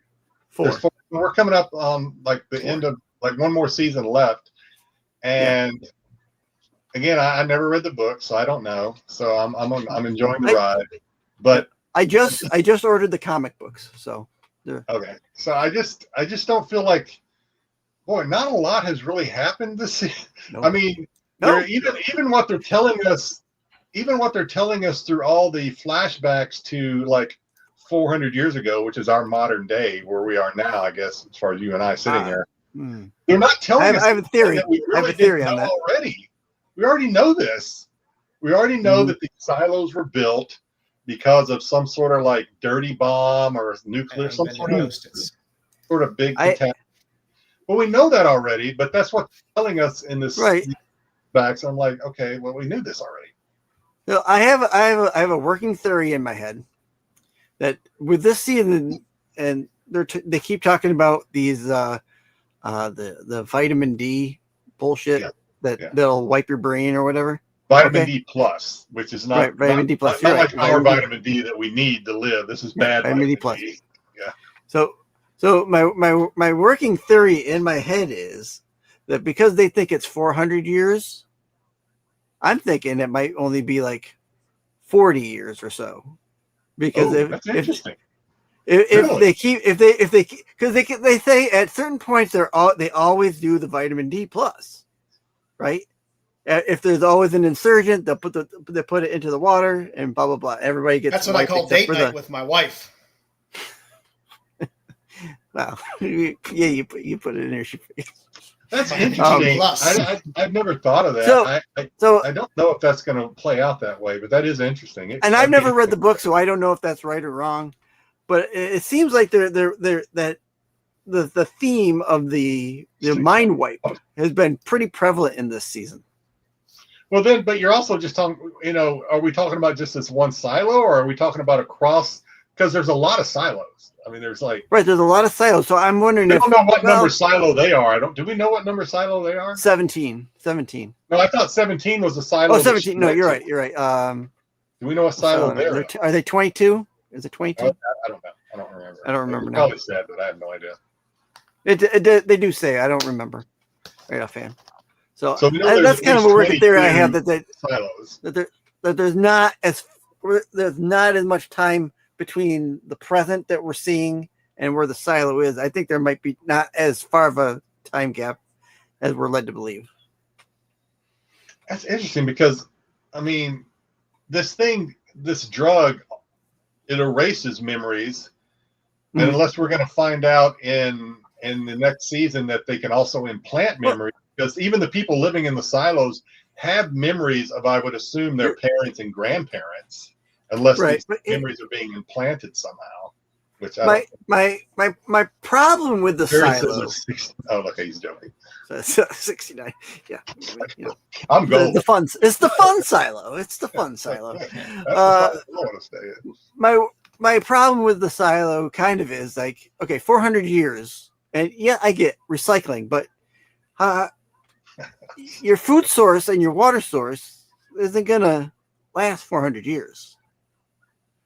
At some point, you're going to run out of seeds or whatever it is you got stockpiled after 400 years. Well, there's the whole subplot going on about them running out of supplies, but that's kind of a different side story that they got going on. The murder and the supplies that are being stolen and all that. Yeah. But I mean, you also, Well, I mean, as far as like water, I'm assuming that they're creating water somehow, or there's a water table. I think they got a out of the mines or something. recirculation tank, or like a distillation tank or whatever. I mean, the mines are there for a reason. They're mining for a reason. So I don't know if that's because for water or whatever they're mining for exactly. But the mines are there for a reason. Something's happening there. Yeah. Yeah. And they keep saying they can only dig in a certain direction. Yeah, they can't dig vertical. They can't go vertical. They can only go up and down. Or horizontal. They can't do they can't go horizontal. They can only go vertical. Vertical. Am I got my words right? Yeah. I'm not dissatisfied with the season, but it has been, like you say, it's a lot of nothing going on, really. Yeah, it hasn't really advanced anything. Like at the end of the most recent episode, spoiler, hit mute if you haven't seen it or watching it, but you think they're going to make contact with 17, and then something happens, and at least we think that the people that got sent out are dead. Unless that was them I got confused. Was that them on the radio at the very end, or was that somebody else? I think it's somebody else. I think it's a different silo. That's a different silo. So it wasn't. So the two guys that they sent out to go rescue the kids, but really they were going to go try to figure out how to shut off the gas or whatever. They did get killed, right? By it sounded like a swarm drones. It sounds like they do. It sounds like they do. Yeah. But I don't know. I'm enjoying it, I guess. I don't think. I'm not unhappy with it. I don't want it to wrap up so quickly at season 4 that we're left like, well, that was stupid. I'd like to see, like so many comic books that have to seem like they just have to wrap up so quickly for whatever reason. Oh. But I hope we don't get that. Except Revival, which should have wrapped up at one point in the comic book that kept going. Yeah. At least with this, they're giving an end date, and it's not just hey, we're not going to do it anymore. We know we're going to get the extra season here coming up, so hopefully they'll wrap it up a little bit. I wonder if we're going to get any spin-offs from other silos. Yeah, you never know. I'm guessing it cost them a good amount of money to produce that show. Yeah. I mean, they did a whole presentation at Comic-Con this year, so they're invested in it. I just keep telling myself, at least I'm getting to. I can't think of her name right now. What's her name? She was in Sleep and all that other. I just keep. I'm getting to watch her. I'm okay. All right. I can't think of her name. She was in Doctor Sleep. What's her name? Rebecca Ferguson. Yeah, Rebecca Ferguson. She was in the Mission Impossible and all that. Yeah, yes. As long as I get to watch her, I'm like, all right. Yeah, I do like me some Rebecca Ferguson. You guys mentioned 72 hours with Kevin Hart. Kevin Hart. I tried watching that. I don't know. Maybe I need to watch it again. I just couldn't. I just couldn't get past like it. I went in watching it thinking, okay, I'm going to watch this and if I don't like it, I'll just turn it off. And I ended up really liking it. I thought it was a daytime movie for me. It wasn't a nighttime movie. Yeah, I thought it was pretty. It was just one of those silly movies where it's just you get Kevin Hart being Kevin Hart, but it's just I don't know. To me, it's like again, I use the word because he's not that old, but vintage kind of Kevin Hart. Especially the whale dick. I thought the whale dick was pretty funny. I'll give it another shot. Maybe I'll. Especially, I don't know if you caught it during the outtakes because I can't believe they didn't put it in the movie itself because I thought it was hilarious. When the whale dicks are floating and they're floating on the whale dicks after the and the I don't think it was in the movie. I think it was in the little credit things that they threw in at the end. The one redheaded white guy's like, my whale dick is smaller than yours. Yes.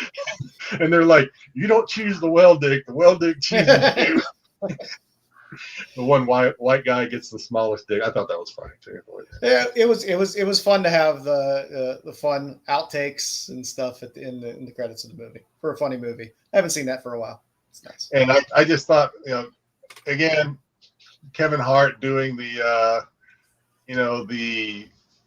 the Spanish accent or the gangster, the The cartel, drug lord. Yeah. the drug lord accent was just like I thought that was funny too.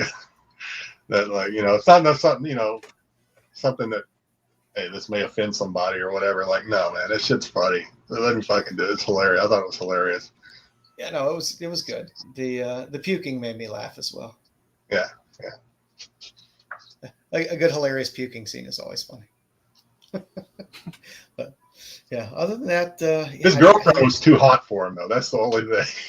His fiance, Yes. I thought, she Yes. was too young and too hot for the character that he should have been playing. I thought it should have been an older, still pretty, attractive, but his fiance was just too drop dead. Oh, Kevin Hart's? Kevin Hart's fiance, yeah. Oh yeah, I thought she was like at least 10 years younger than him. At least, yeah, she was way too young for him. I thought it should have been an older actress playing that part, but she was just too not. I mean, clearly she's a gold digger because once he doesn't have the job, she's out pretty much. I thought she was the rich one though. Wasn't she like some sort of like doctor or something? And I was like, okay, she was going to school to be a doctor. She was going to school to be a doctor. Yeah. Yeah, it was a comedy. I got a few laughs out of it, which, like, to me that's good enough. That's all I wanted. I wasn't expecting anything fantastic, but I got a few good chuckles out of it. When he's fighting the girls in the stretch limo. Yeah, that was amusing. He's just somebody good person. I thought it was a good show. It was a good funny movie. Yeah. Like I said, I got a few good laughs out of it, and a movie like that's all I want. Just make me laugh a few. Yes, we are getting lanterns. I hope it's good. I'm excited for it. I think it'll be all right. I think it'll be fine. I think people are getting too worked up over he's not green enough. He's not. Who fucking cares? Who gives a Jesus shit? Christ! Watch a show and just fucking enjoy it. Yeah. If it sucks, it sucks. If it's good, it's good. Leave it at that. Yeah. But yeah, we'll see. DC needs a good hit. They need it's weird. It's like DC Comics, DCU, and then it's the Marvel Comics, MCU. Well, it still surprised me that they're not bringing back Peacemaker, because Peacemaker was really their top show for the last few years. Yeah, season 1 was a lot better than season 2, in my opinion. But yeah, it was still like. Yeah. One was better than 2, but I still thought season 2 was good. Yeah, it was. I mean, they wrapped it up. I mean, I guess you could always. Kyle Chandler does deliver. I do enjoy him in shows, TV shows, and movies. So hopefully it'll be good. Except I thought the trailer looked fine. I think it'll be interesting. Other than that, like I said, we'll get Crystal Lake soon. So we'll get a little early Friday the 13th action. That'll be fun. But we'll see. Other than that, I ain't got anything else, boys. You got anything else? Nope. Well, as always, I'll bring this guy up here. Sum up to Rennavision, where Pete's always dropping all kinds of videos, and we'll be talking about our other live shows here in a second. Sum up to Bruce over at Kingdom of Nerds _ for all of your contentious comic news and opinions that are out there. Bruce is doing some. I don't know if hopefully I'm not speaking out of turn, but Bruce was talking to me today about doing some claim shows coming up too. Yes, I do believe there is a Kingdom of Deals claim sale coming up as well. So, Sunday, I think. I'm sure there'll be. He told me in a couple of weeks. So. You're in the chat, Bruce. When's your claim sale? I can plug it. He told me he didn't know exactly. He said a couple of weeks, unless he's. Yeah. Well, there's one coming. Look out for it, because I'm sure Bruce is throwing books up there. There'll be some good stuff up there, and I'm sure there'll be some other people involved as well. Saturday, 9 p.m. Tomorrow? Eastern Standard Time. Tomorrow? I won't be on tomorrow. Saturday, 9 p.m. So up to Styx, where you can watch him and Absolute Geek Podcast do their little off the mat and Dom. Yeah. Dom's on there as well. On Dom is on Thursdays there. where they talk their wrestling. For the last 8 weeks, I have not been on there because I've been doing my summer gig. This week was my last week doing my summer gig, so I will be back on Off the Mat next Thursday or Wednesday, whenever we might do it. Which means I'm also going to be, and Terry asked in the chat, I will also be putting together slides and for the upcoming return of Doctor Who on the Styx Boy channel. So look out for that. Nerdy and Bruce, you told me it was in like 2 weeks, is what you told me when we were chatting about it. Tomorrow I have appointments. I won't be able to do it tomorrow. I thought you said it's going to be in like 2 weeks. So, sorry. So it's 5 p.m. your time, right? 9? If it's at 9, that would be like 3 p.m. my time, and I have 3 p.m. I'm getting a massage tomorrow. It's my massage day. So Nice. Happy ending. Happy ending. not that kind of massage. As always, you can catch Pete dropping the CBSI Hot 10 every Friday. You can always catch us Fridays at 9:30. By the way, Yep. I caught up on the Pete's doing those cheesecake or whatever calendar. Yes, I know. I'm really enjoying those. If you've watched those and you are liking those, make sure that you give a thumbs up and let Pete know somehow or another that you're enjoying those. So he'll keep doing them. He told me we have rubbed off non-sexually on Pete. Keep doing. Let Pete know you enjoy those because I'm enjoying them. So I'd like to see him. Not ambiguously. Yes. Is there an SNS tomorrow? Styx? Yes, I believe so. So catch I've heard anything different. Styx, and you can catch Right Matt, and you can catch Sam on SNS on Saturday, where those boys go crazy and have a fun time. Show. Hi, Bruce. You can watch whatever Star Wars news might be available Sundays at 9:15 p.m. on Tales from the Dark Side. I've already reviewed the Kylo comic, so don't bother watching for that. There you go. I got a better. There's all the news. It's done. There's the 9th Jedi came out this week too, didn't it? Or no? Yes, Yeah. it did. I thought it came out last week. Might have been last week. Oh, last week. All right. So, Kylo Ren, there you go. And as always, on Wednesdays, you can catch the Tax Show with Marco and Dub and no longer Bruce and whoever else might be on that show. JJ's on there. And Yeah. What's up, Bruce? What's up, Bruce? Hello, everyone. Plug your claim sale. Oh, tomorrow at I'm 9 on that show. p.m. You told me it's in 2 weeks, Bruce. Damn it. I said there's a show tomorrow, but I do them every 2 weeks. Oh, is that what you're saying? Okay. Yeah, I believe I did. I thought I meant to say that. Tomorrow at 9 p.m., Kingdom of Deals with me, JJ, and Pete from Rennavision. So nice. Pete will be plugging my show while SNS is going on. Hey. There you go. Without Bruce, Tack is boring. I think you should say it's more boring, not just. It already was. A comics you should own this week, part 16. Well, like I said, that's They Wednesdays. Wednesdays is for your more normie comic content. Fridays is for your spicier comic content. Mm-hmm. Yes. And Saturdays is just for madness, just pure madness. Tack needs less. There we go. Tack needs less Marco. There we go. Not a phrase I've never heard before. So, Bruce, your claim sale tomorrow, 9 p.m. on Kingdom of Nerds. Yes, there will be over hundreds of books to choose from. Keys, covers, cheesecake, everything. Nice. You speak my language when I hear cheesecake. Although my cheesecake tends to be a little bit spicier than your cheesecake. But I may be able to hop in at the very end if you guys are still going when I get home. hop in. Sure, we'll probably be going for like 2 hours. Hey, All right. How long is this massage? More than 5 minutes? depends on how long it's been. Oh, yeah.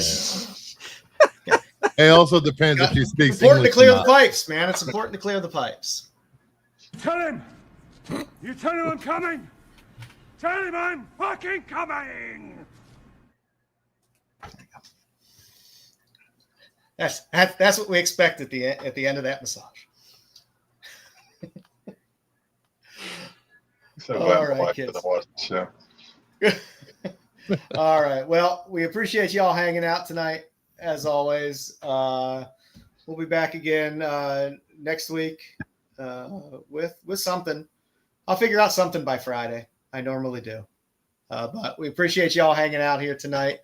And boys, got any last hays? Goodbyes. Have a good weekend, everybody. All right. Take care, Appreciate everybody. y'all being here. Make sure Bitches leave. The qualified.